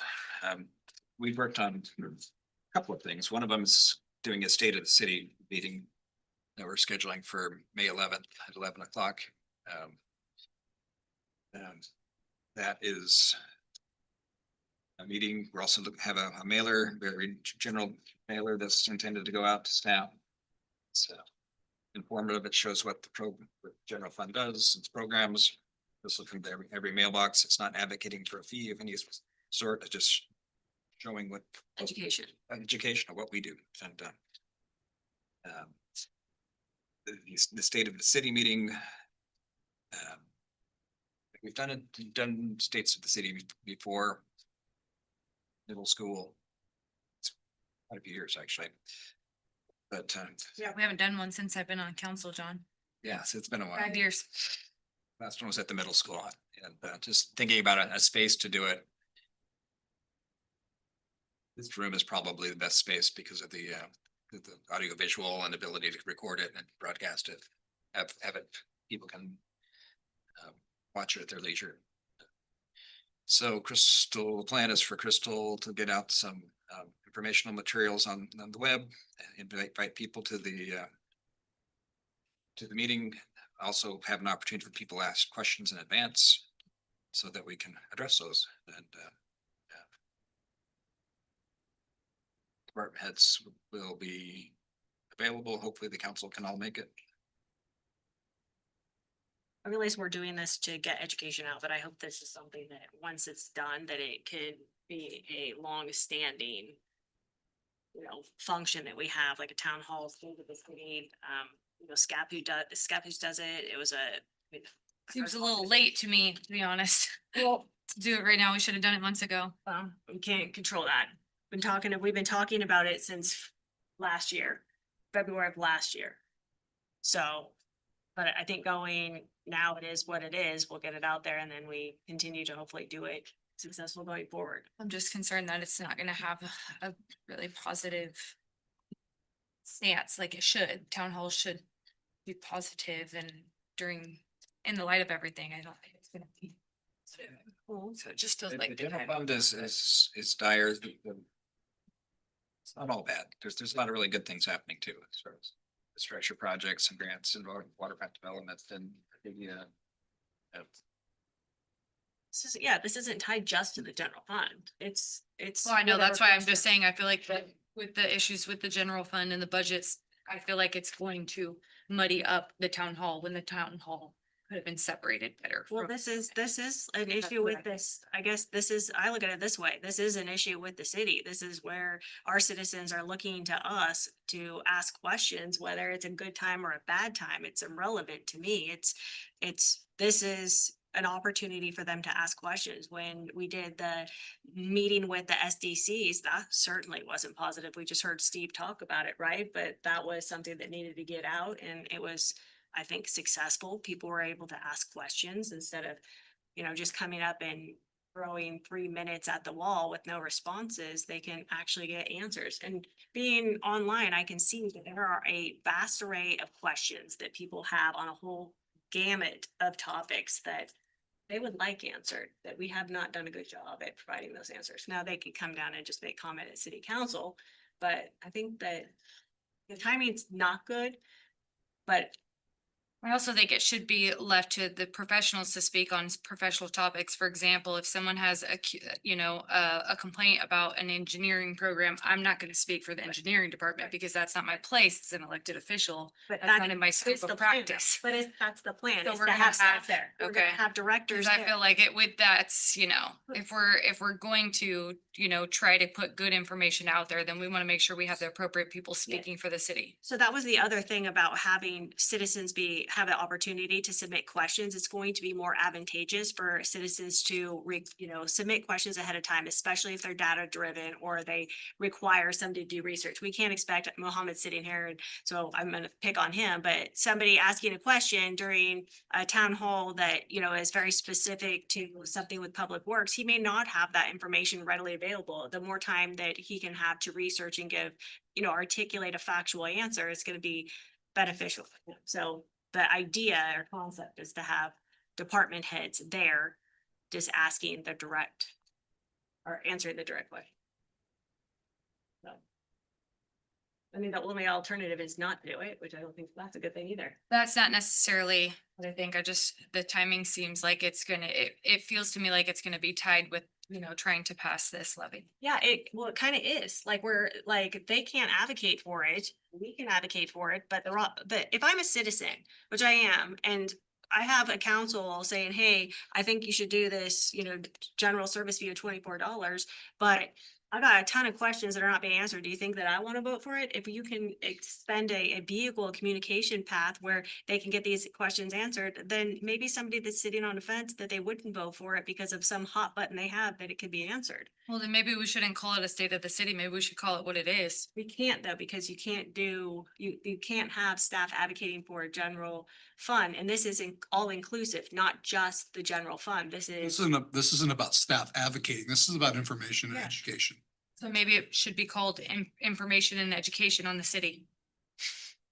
Just think whether we like it or No, not. no, I'm just This saying, is the state of the city. This, it's not a good state, but it's the state that we're in. So I don't 100%, yeah. have a problem with the name. I think it's, I mean, we call it X, Y, and Z. I don't think it matters. It's the education piece that people have questions or there's misinformation or whatever it is. It's a good platform for them to be heard, seen, and get the answers directly from the department heads that are the subject matter experts. You're right, we're not. I've always kind of envisioned maybe a presentation, Q&A, whatever, but then also it's like high school teacher conferences where if you want to go talk to Public Works, you go over here to this corner, you can sit and chat with them. If you want to talk to Jacob, you can go over here and chat with Jacob at a table and just kind of spread it out. People can go to where they have questions and You're saying that like a teacher. that's actually a really good idea because I feel like that could Yeah. just not make it like this back and forth situation, you know, it could be more spread out and maybe there's just a limited amount of Q&A session and then it moves into that where. I don't know what. I would like to see both of those. I'd also like to see people being able to submit their questions ahead of time. So that gives the folks that need to answer those questions appropriate time to really, you know, dig into it and get the information out that needs to be out there. And then we can do that impromptu kind of like go talk to your whoever the department head is and ask the other questions that might be there, or if somebody didn't submit. It's only going to be time-based, right? We can't just be there for a limited amount of time, but at least that gives folks the opportunity to ask the questions that they may not. It might just be misunderstanding. It might just be, I mean, there's a lot of misinformation, I think that is out there. And I've noticed that it just seems to, you know, flow and build on itself and nothing gets accomplished. And this is a chance to change that a little bit and say, here's why we are where we're at. Here's what it actually costs. Here are the things that need to be addressed. And here's why and how we best think it's going to, how we need to do that moving forward. There's nothing wrong with that. Am I looking right that that's a Monday? Correct? Saturday. Saturday. 11th. And I do like the first part. I like the combination too. I think that's a great idea. I like the first part where you're getting the Q&A too, because again, misinformation, and if you get a direct question and that could be answered right there, then you're not, you know, somebody heard this at a table and then that builds on misinformation. Everybody's hearing the same message at the same time from the subject matter expert, which is our department head or whoever they deem the subject matter expert that can answer the question. You say it's April, John? It's April. I They thought I said heard, May. I thought I heard You May. said I'm sorry. Yeah, no, it's, April 11th? yeah, we tried to get it as soon as we can, but as far away from elections. Yeah. I've got nothing planned. I will be there. If I said May, I apologize. Do you have something, anything over there, any? Cause I know we have to walk a very tight line on how we orchestrate this. Do you have any input that you can offer that we have not considered or? I don't have any input at this time, but I would talk to John and hear what the final plan is, and then can provide guidance on how to make sure that state laws are followed as far as allowing city resources and staff advocating for a ballot measure. But we're not gonna advocate. Right, to make sure that that doesn't happen. Yeah. But counselors are free to advocate for the ballot measure. So this is really an issue about staff and city resources. But yeah, I don't have any guidance at this point, but look forward to talking to John further.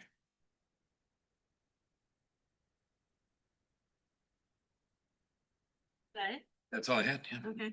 I had a couple of things to add, and I was gonna bring it up with Crystal here with the new website. So I want to bring up public records. I want to bring up I want to understand better what we're doing. I want to understand better the cost burden that's happening with the staff. Sometimes I think that public records could be used to be, you know, weaponized. And I also want to understand how many fee waivers have been given and what that cost is to the people that are processing the records. Because from what I can understand now is that we are giving people waivers or fee reductions on public records where they're proclaiming that they're for the good of the citizens and the city and all of that. But then they're not sharing those public records, it appears, unless they fit a narrative.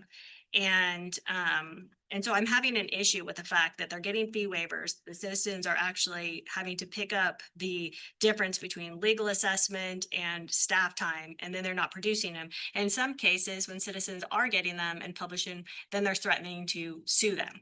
So I'm having an issue right now with how we're handling public records, and I'd like to know more about why we're getting fee waivers and if there's something we could do.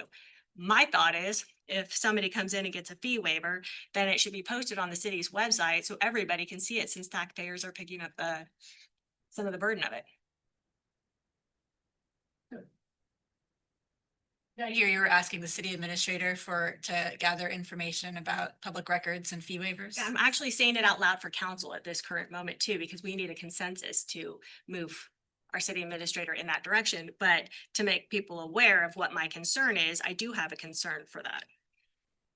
How much money is being spent, and if they're getting it and they're not sharing it, and if they do share it, then when citizens get them, then threatening to sue them. How does one qualify for a fee waiver? They're good. And if it's a quality, right? I'm curious if some people are getting 50%, some people are getting 25%. I'd like to know that too. Because it's a direct cost to the taxpayers, right? Yeah, there are different levels of the waiver or what? Yeah, there are. What I would say is that there is a new draft policy that staff have been working on to present to city council for review. And it's a public records policy that's updated. And so one idea is to present that records policy to city council, and maybe there could be some summary information that's also presented at that time. And also there could be more background on, when a fee waiver is allowed to be given and what general guidance is for that. Because the city, under state law, the city is allowed to provide fee waivers if somebody demonstrates that they are requesting the records for the public interest and that they are going to disseminate those records for the public interest. And so that's the criteria that staff uses to then grant fee waivers. Yeah, and I think that's my concern. So if they don't do it within 30 days, you send a bill. yeah, I mean, I think that that's for discussion, because I think that it appears that there may be a systemic issue with that being potentially abused, where people are getting records, they're getting waivers, and they're not sharing them. And again, then when people do, because it's the community interest, they threaten to sue them. I think that's a huge problem. So I would like to see this policy. When is it going? I don't know what we have to direct the city administrator to do if the policy is being done, besides analysis of the actual fee waivers that have the amount in monetary dollars that we have issued for the fee waivers. And then whether I don't know if the draft policy allows for, I feel like if somebody's getting a fee waiver, then it's in the interest of the public and it should be published to our city website. I know that I had heard from staff some ideas for how to improve the record system to any records that are released, to just put them on a website so that they now become public. And then if someone makes the same request, a person can just be pointed to a link that has those records. So that it's an efficient way of handling the request. So I think is that in line? Yeah, that's exactly what I'm saying. Maybe there's also consideration, like if somebody doesn't get a fee waiver, then maybe, then it's not published to the website. But anytime that somebody is getting a fee waiver, they're basically saying it's in the interest of the public. And so taxpayers are subsidizing that waiver. And so I feel like in that case, if you're going to ask for it, then it should be on for public for everyone. Because we can't rely on people to share it, because clearly it doesn't appear that that's happening. It's actually not a matter of us doing, not doing. It's a matter of the time that it takes to do that, to piece the records together, because the way we do the records, it's very piecemeal. To get records to the legal counsel, you send some records to the party that are releasable, and it's also extremely hard to track.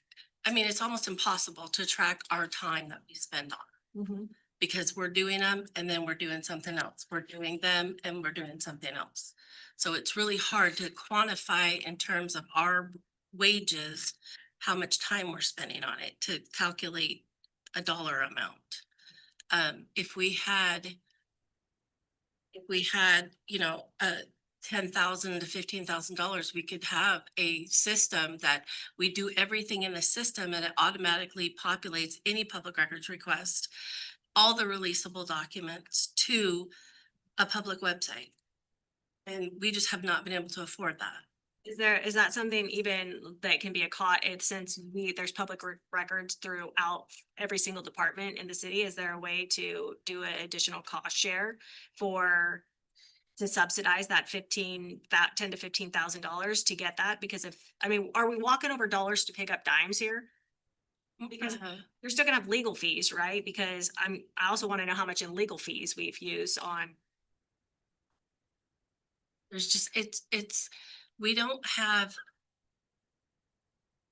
I don't even know how to describe this. If on some of the requests, we have an actual little spreadsheet.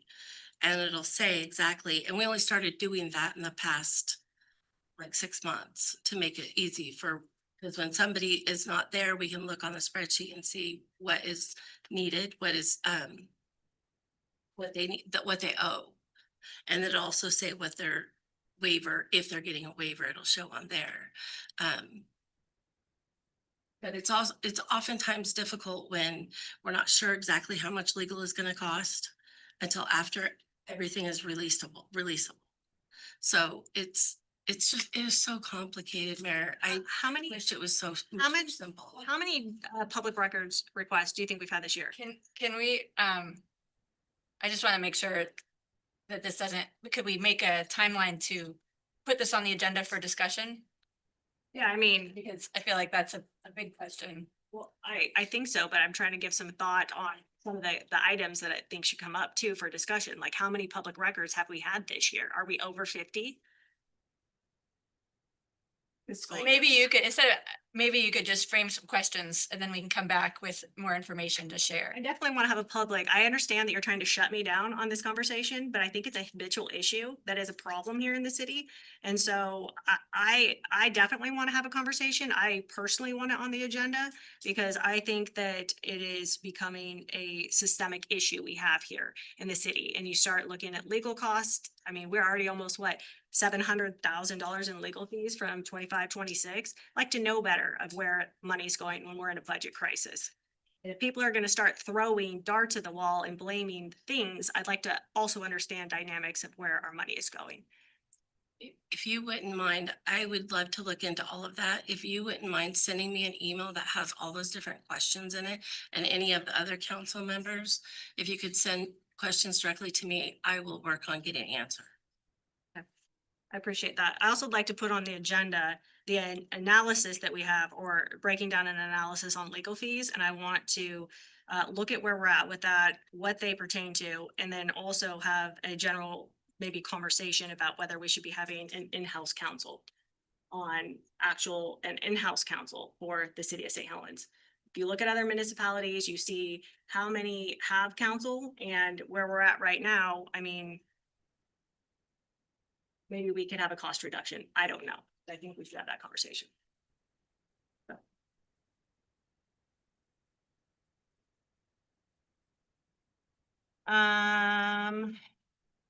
And the last thing I want to, I don't know if it's now or the budget committee is, I want to talk about putting potential on agenda conversation about the business license that got pushed at the budget committee. There's been an onslaught communication. John, I know you've gotten some too. People's business license have gone up. I understand we're in a budget crisis, but we're also putting a massive burden on small business owners. Like, what was the percent that it went up, Joan? depends how many units you have. But it went from $10 a month to or $10 a year to $20 a month. So Yeah. So it's been a significant cost. Some people that have had, I mean, it's crippling some of these businesses and they didn't know it was coming. And then we hit it with them. And so it's causing a major issue. So I don't know if we can talk about that as well. All right. Anybody else have anything? I think you covered it, Mayor. Yeah.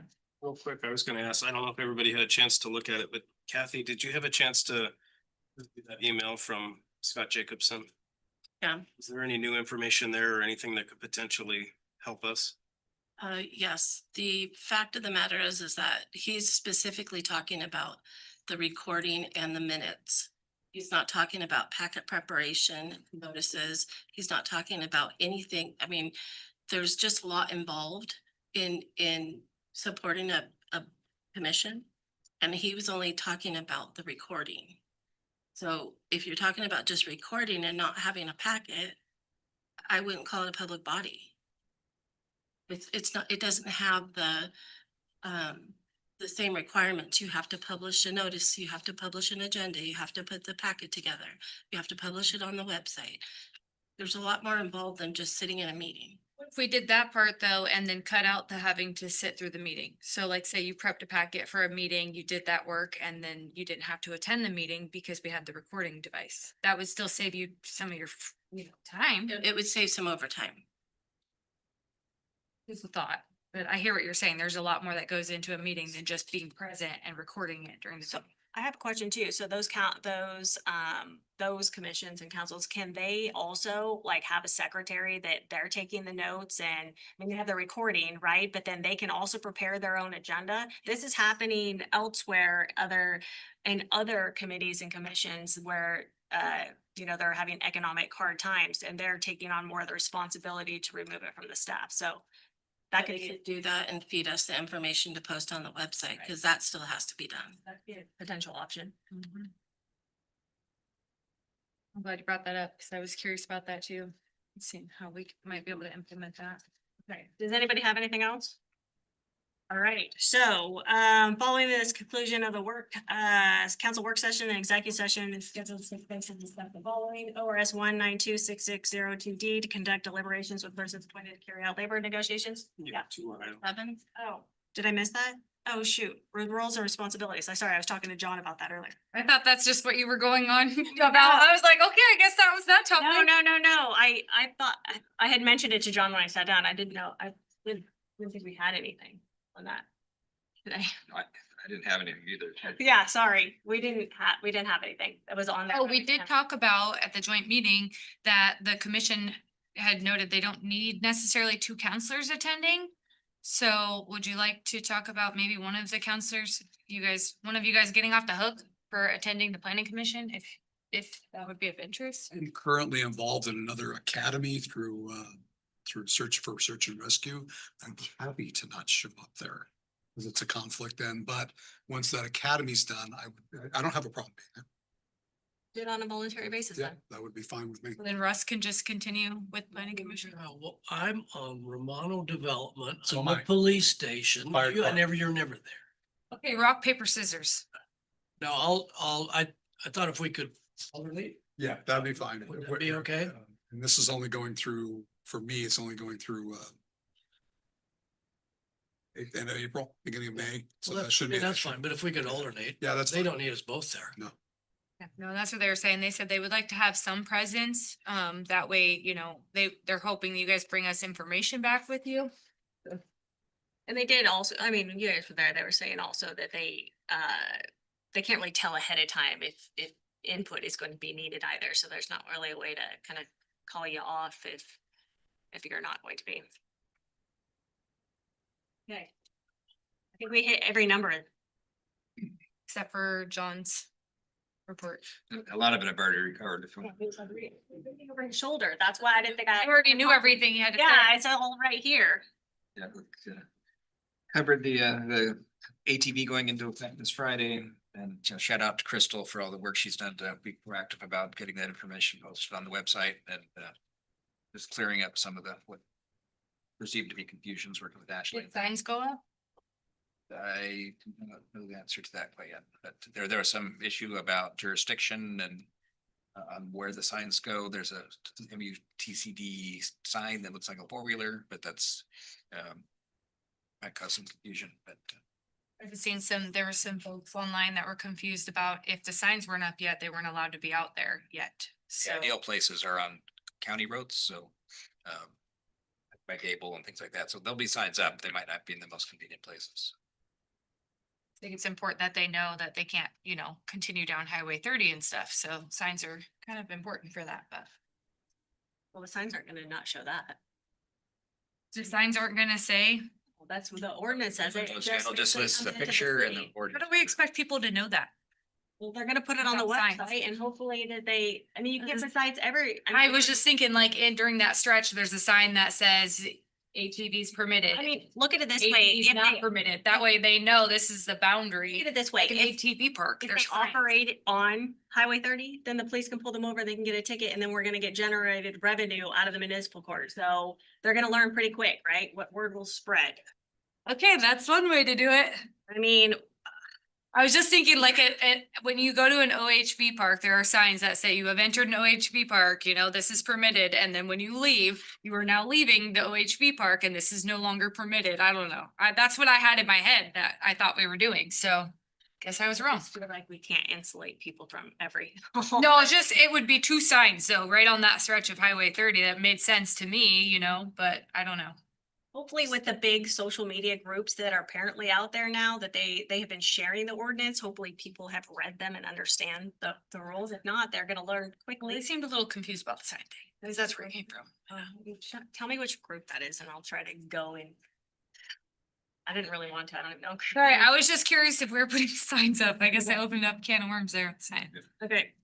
A lot of conversation around that issue, actually, but the general fund education flyer is gonna go out next week. You'll see it well in advance of the April 11th meeting.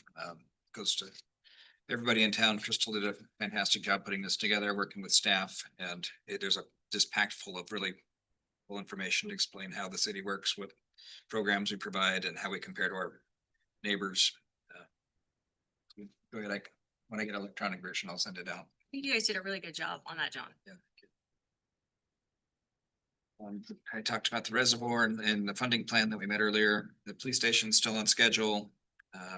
Also met with PGE and Oregon on advancing the industrial park, trying to get the substation pad going. That project's morphed into a transmission study related to that project and all going well. And When are we putting signs up in front of the police station? I just got the revised banner back. Okay. Ready to go to Paulson's and get it printed. Okay, good. And continuing discussions for mono. This is a good opportunity to talk about that. There is an exclusive negotiating agreement extension in a draft form. And I have, since David Rubino got back in office today, put it back. I have the revision in the final draft, so hopefully between this meeting and the evening meeting, we can get the final. There was one tweak in one of the dates, and I can explain it at the meeting if you want, but it aligns the ENA termination date with the deliverable state, so.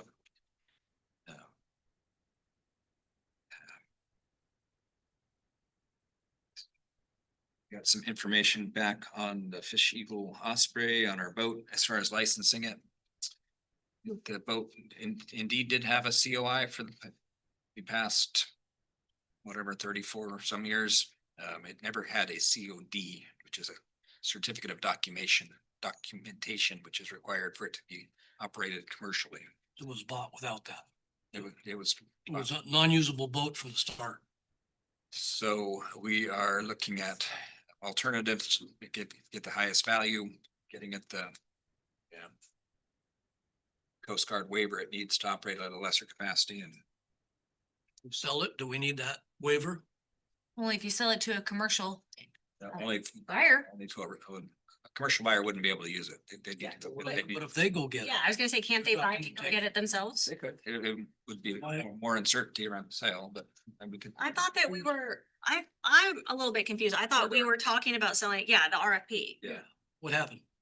We're not doing that now, or No, we're still committed to do an RFP when we can get time? time to do it. Yeah, we're. Yeah. This isn't Well, the it's deteriorating all the time. house is on fire here, so. It's out in the weather now. Already been Devaluing sitting there, Russ, for a long time. inside. It was inside up until just a few months ago. Now it's yard We've art. got an undocumented vessel. And then we're hiring Schwabe to spend, Put a carport. what Schwabe costing us to do this, It's been pretty reasonable, actually. reasonable. It's reasonable, John. Schwabe, It's thousands, it's not tens of thousands. oh, special, special. They send me Christmas cards, I know what they cost. To be fair. Nice Christmas You card. said it doesn't have the, Well, it's doing most of the work at a lower rate, so. you said it doesn't have the commercial documentation, which means whoever we bought it from did not use it commercially. Is that a fair statement? No, it was back in Florida or wherever for some reason. They don't require it. Coast So the Guard's state of taking- Oregon thing? With the Coast Guard, no, it's federal. The Coast Guard's requiring a affidavit of someone that witnessed it built in America. And How do you find that? How come they didn't require that in the state of Florida? we actually spent some effort From with them. that the companies in Wisconsin changed names. Nobody that works there is there 1994. What is the story? Literally. It's been a goose chase. If there's some appetite to just stop and, or even if it's gonna get used as through an RFP, it's gonna be commercially, it's not gonna be some Right. weekender. But is it transferable? You don't know, someone might So want a it pretty is. boat. Or the You have no Jones. idea. With that kind of money, I'm just saying. you can buy one for so much cheaper than. Well, we're probably not gonna get back what we paid on it, I would doubt, but 5 cents on the dollar. I say we cut our losses and stop working on it and just try to sell it as is. I mean, we're throwing, Have the time. We don't even have the time to we do got an it RFP. the right way. If you want to do, I said sell it. And the season is dwindling now. Anybody looking for a boat like I'm that? still torn on like the RFP part, because if somebody wanted to step into this hot pile and navigate it themselves, they would know what they're getting into, right? So they would deal with that. We would want to disclose that, And that what- there's some What are unresolved you gonna issues. pay them to do that? I mean, can't we do something like simultaneously, like try to sell it and then also look at it? I mean, if somebody did want to, I mean, I don't know. I think I recall potentially seeing something where like the anticipated revenues off of that water taxi would be somewhere around $2 million a It'd year. be like Klondike on the river. Right. So if there was Going with this taxi. huh? Where's this taxi going? Like, I don't know, but it's like, I don't know. It's Can't the marina use this? Yeah, no, I'm just saying that like potentially, like we had, is Holcomb in here? Holcomb's in here. Yeah, that's that's. I thought you walked in. Oh, but you know, if there was an opportunity that somebody wanted to come in, I don't think personally the city should like operate it, have anything to do with it. It seems like a train wreck. However, if there is somebody that would like to step up and get all these things that are actually required and they would like to do something with it, you know, I guess that you work on it simultaneously. Sell it or RFP or do both at the same time. Doing anything. We're doing both simultaneously. We're trying to put an RFP out and then is selling it, sell it. I was working on getting it commercially viable, like getting this waiver in place. I don't feel like we spend time doing that. Like, I don't think that should be our problem, even if it, It's the application that's gonna take several months just to Yeah. sit there we at go. the So- Coast Guard. how many calories have you spent on this, John? That's insane. Yeah. So either let somebody else buy it and they take it on as a problem, or What's the harm in picking it back up later if it doesn't sell as is too? You could always go back to this step if we really need to, if we're having issues selling it, but we haven't even, gotten a taste of, what interest is out there for the boat. So I say you stop working on that part of it and maybe get the RFP out. the RFP. Which one? Both? Well, I say an RFP first, just to see what's out there. I thought we had decided we were gonna do that and that hadn't been done, so. Well, John didn't have the capacity, but he's been spending all this time trying to get the boat certified. So if we, Sounds like that's the holdup is, correct me if I'm wrong, so we're very clear as council. When we talked about doing the RFP, were you trying to get it in a position that is going to maximize the dollars by having this COD with it? We didn't, Before we put out the know RFP? that until like a week ago, that it didn't have the documentation. We were confident that it did happen. The documentation it needed, and we're just correcting the Coast Guard in the error of their ways, and it turned out that They were right? they were right, so, yeah. I thought it was just not having the name on it or something. No, it's I feel like this is like that Tom Hanks movie, The Money Pit. I feel like this is what this water taxi is at this point. Have we realized any financial benefit from this boat since we've had it? Insurance costs. that's not a benefit. Can we try to come up with a general direction for our city administrator so that he has some pathway to go down on? So that he's not just. Well, you heard my thoughts. So What, Brandon, can you say it again, Council President? I think that we should halt anything moving forward with the application and trying to get it certified and move into RFPs first, looking at RFPs to see what might be out there as far as potential options for it, and then look at selling it after, if we don't get any bites. That's my thought. That's what I think we should do. Councilor Sunny. I'm okay with that. And in the meantime, is there anywhere we could keep that undercover? We don't have somewhere Public Works or? I don't know. We can ask around. We don't want to pay for storage though, like. The process, where we're at right now is, it's called a Jones Act waiver. It limits the vessel to 12 paid for hire passengers, so you have to have licensed captain and everything, but you can only operate up to 12 passengers instead of 25 like we had before. And it's basically a $500 application fee. And it gets submitted, and just because of all the delays and government shutdowns and the Coast Guard process, it's anticipated to be 2 to 3 months of just sitting on somebody's desk until it gets. And that's to get the COD? Yeah. I just don't feel confident that that's even the last thing that needs to happen with this. That will clear those issues, and then when it comes, anybody that wants to watch it commercially and put it back in service will have to do their annual inspection and bring the COI and the inspection annually up, and that would not be on, that'd be on the operator, not us, so. So theoretically, you could do the application at the $500, and while we're at for RFP, like make that contingency on it may or may not come to fruition. It initiates the process it's gonna be required anyway, and anybody buying it that have to go through that's gonna have to have that big wait out period too, so. And that allows them to have 12 people in a 25 passenger boat, so it's not viable. Someone's looking at it because they can only hold 12 people with that.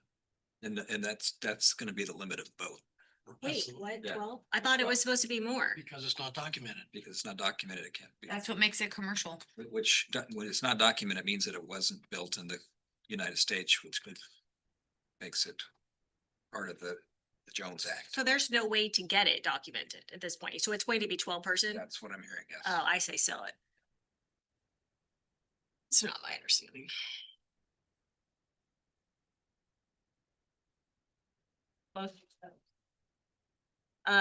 Okay, Counselor Hubbard, what is does this change your opinion knowing that it's never going to be over 12 people?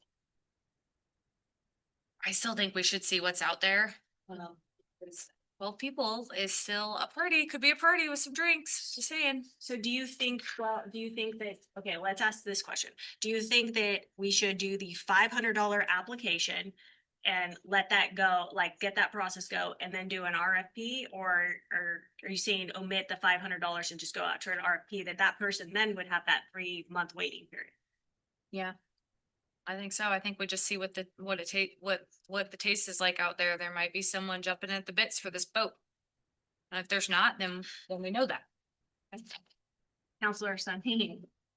any of those points that change your mind or the direction you'd like to give the. I'm leaning towards selling it. I think we bought it for an intended purpose. It can never be used for that purpose. It never will be able to. It's not doing us any good sitting here, so. Counselor Hubbard? You think you need to put it out for an RFP, do that, but also put it up for sale. You're missing a window here that's gonna be really important as far as the boating industry goes. You've already lost 2 months of that. So. You gotta see what's out there. Maybe there's, people are purchasing stuff now. Gotta be out there in the marketplace. I agree with Russ. You could have an RFP out there too, if someone wants to operate it.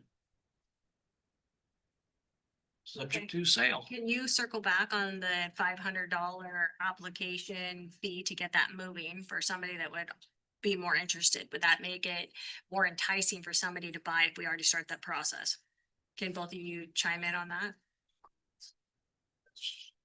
I don't think it's they can do it themselves, and they probably should do it themselves because they'll be the owner of the boat. What was your opinion on the other? You just agree with Russ as far as the RFP and selling? Do you want to work with a broker? That's probably the smart bet.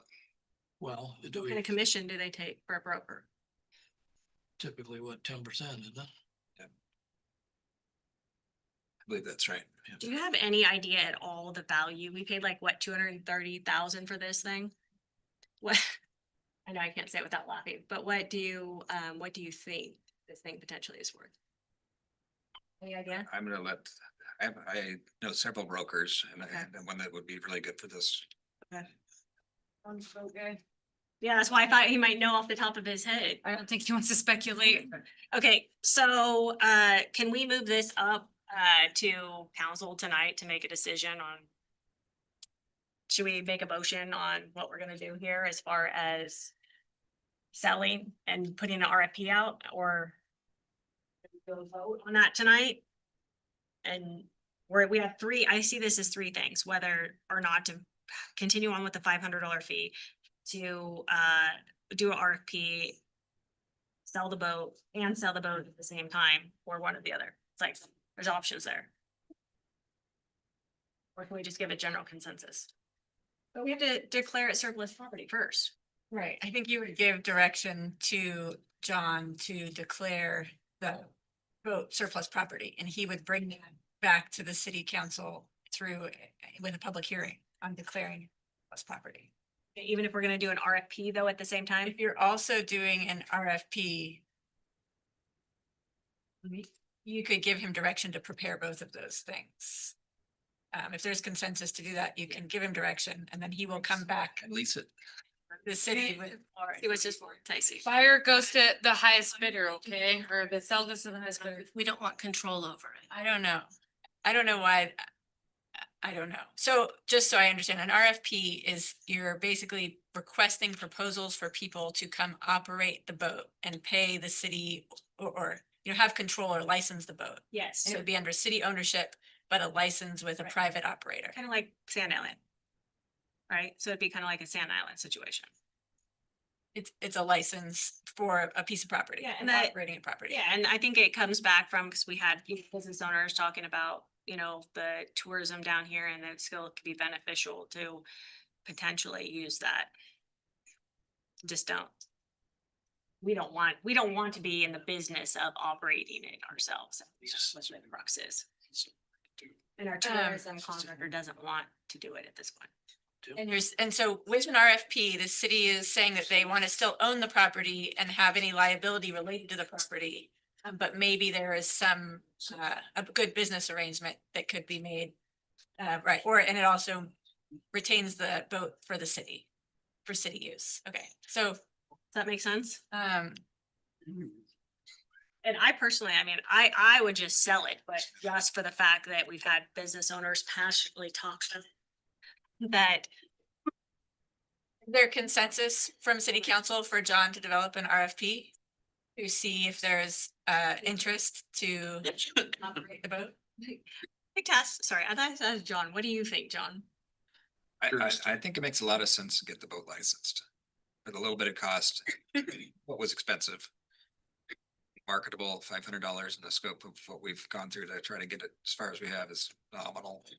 Sounds like a lot, but $500, but you got Schwabi on it. But hold on, besides the 500, selling or RFP was really the question. oh, okay. Um, Wait, I think finishing my sentence, having a license to someone who wants to operate it is timely, is valuable to somebody else. It might take some time for this to happen, but as far as RFP, if ideally the boat stay here and be operated. I wonder if there's somebody in the community that's got an idea that could use this boat for whatever reason, with the island, the marina, whatever. It seems like maybe, why not? What do we got to lose? They've got to make it pencil, so what are they gonna do? Do you have a And vision maybe of they what- don't have the, $150,000 to buy the boat outright, so. But maybe they have a good idea that will also generate business downtown and, I don't know. I think it's worth putting the bait out, in the water, just saying. unattended. Yeah. What's the timeline that you would want that the RFP could be developed and that you would want it to be developed in order to meet some? And I've been talking about, it's just been so hard to get to with all the inundation of everything else. It's not a lot of boat RFPs out there to.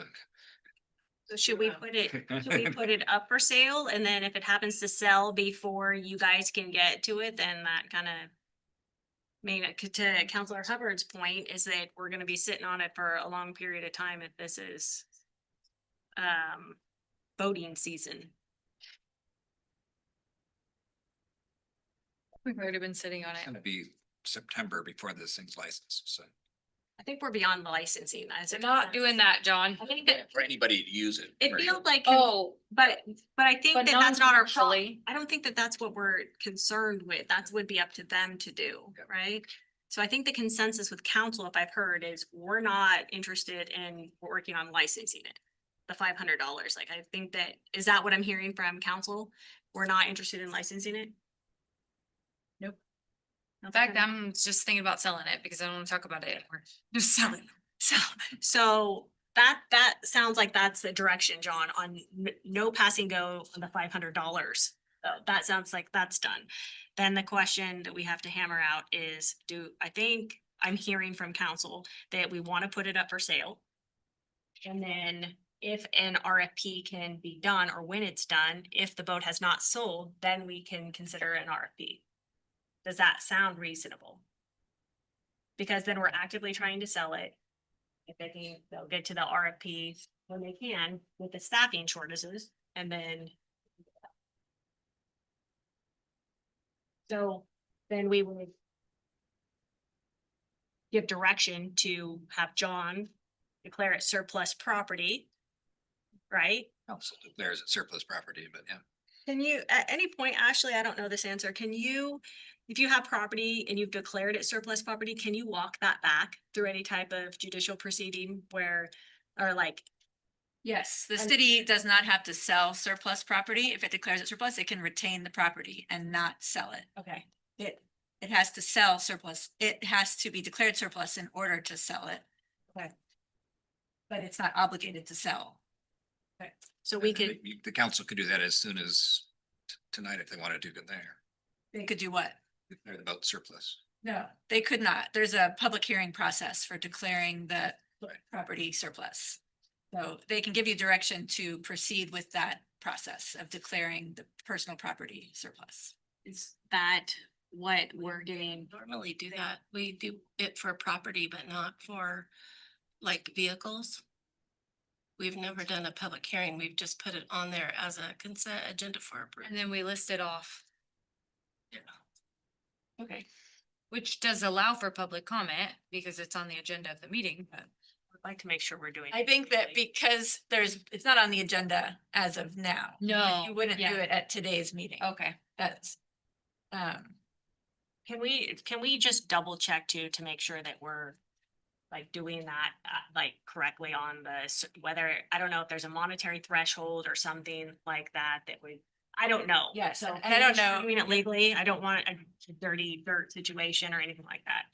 yeah, what I would recommend this evening is to have it, somebody, you could add to the agenda a discussion and a motion to direct the city administrator to declare, to bring back for city council review, a declaration that the boat is surplus property.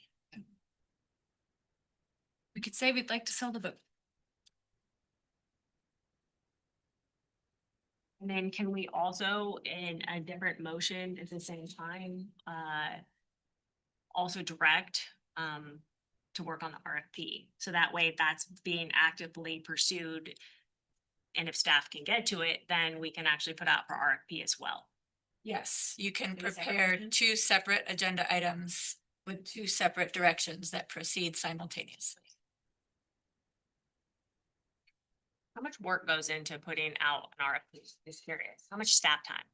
It's quite a bit when you don't have a kind of a template to go by. I'm gonna say it's the first of its kind. We have to figure out what we're going to request. So this is gonna take a major legal analysis too, to review it for, Yeah.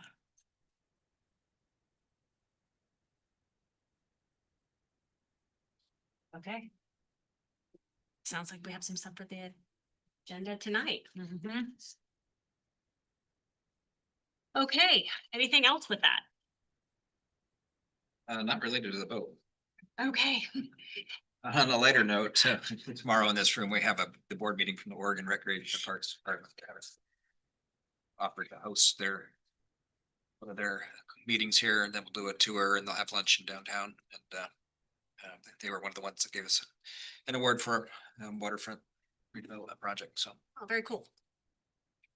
That's awesome. All right, anything else from anybody else? John, last call. All right, Alan, good. I'm glad that we didn't jump over your report. I mixed the two together, so I apologize. All right, so following the conclusion of this council work session, executive session is scheduled to take place to discuss ORS 1926602D to conduct deliberations with persons appointed to carry out labor negotiations, ORS 1926602E to conduct deliberations with people designated by the governing body to negotiate real property transactions, ORS 1926602F to consider information on records that are exempt by law from public inspection, ORS 1926602H to consult with legal counsel concerning the legal rights and duties of its public body with regard to current litigation or litigation to be filed, ORS 1926602I to consider employment-related performance of chief officer. Authorized representatives, new media staff, and other persons as approved shall be allowed to attend the executive session. All their members of the audience are asked to leave the council chambers. And with that, we are adjourned. Fights and mothers, all the mothers. It sounded like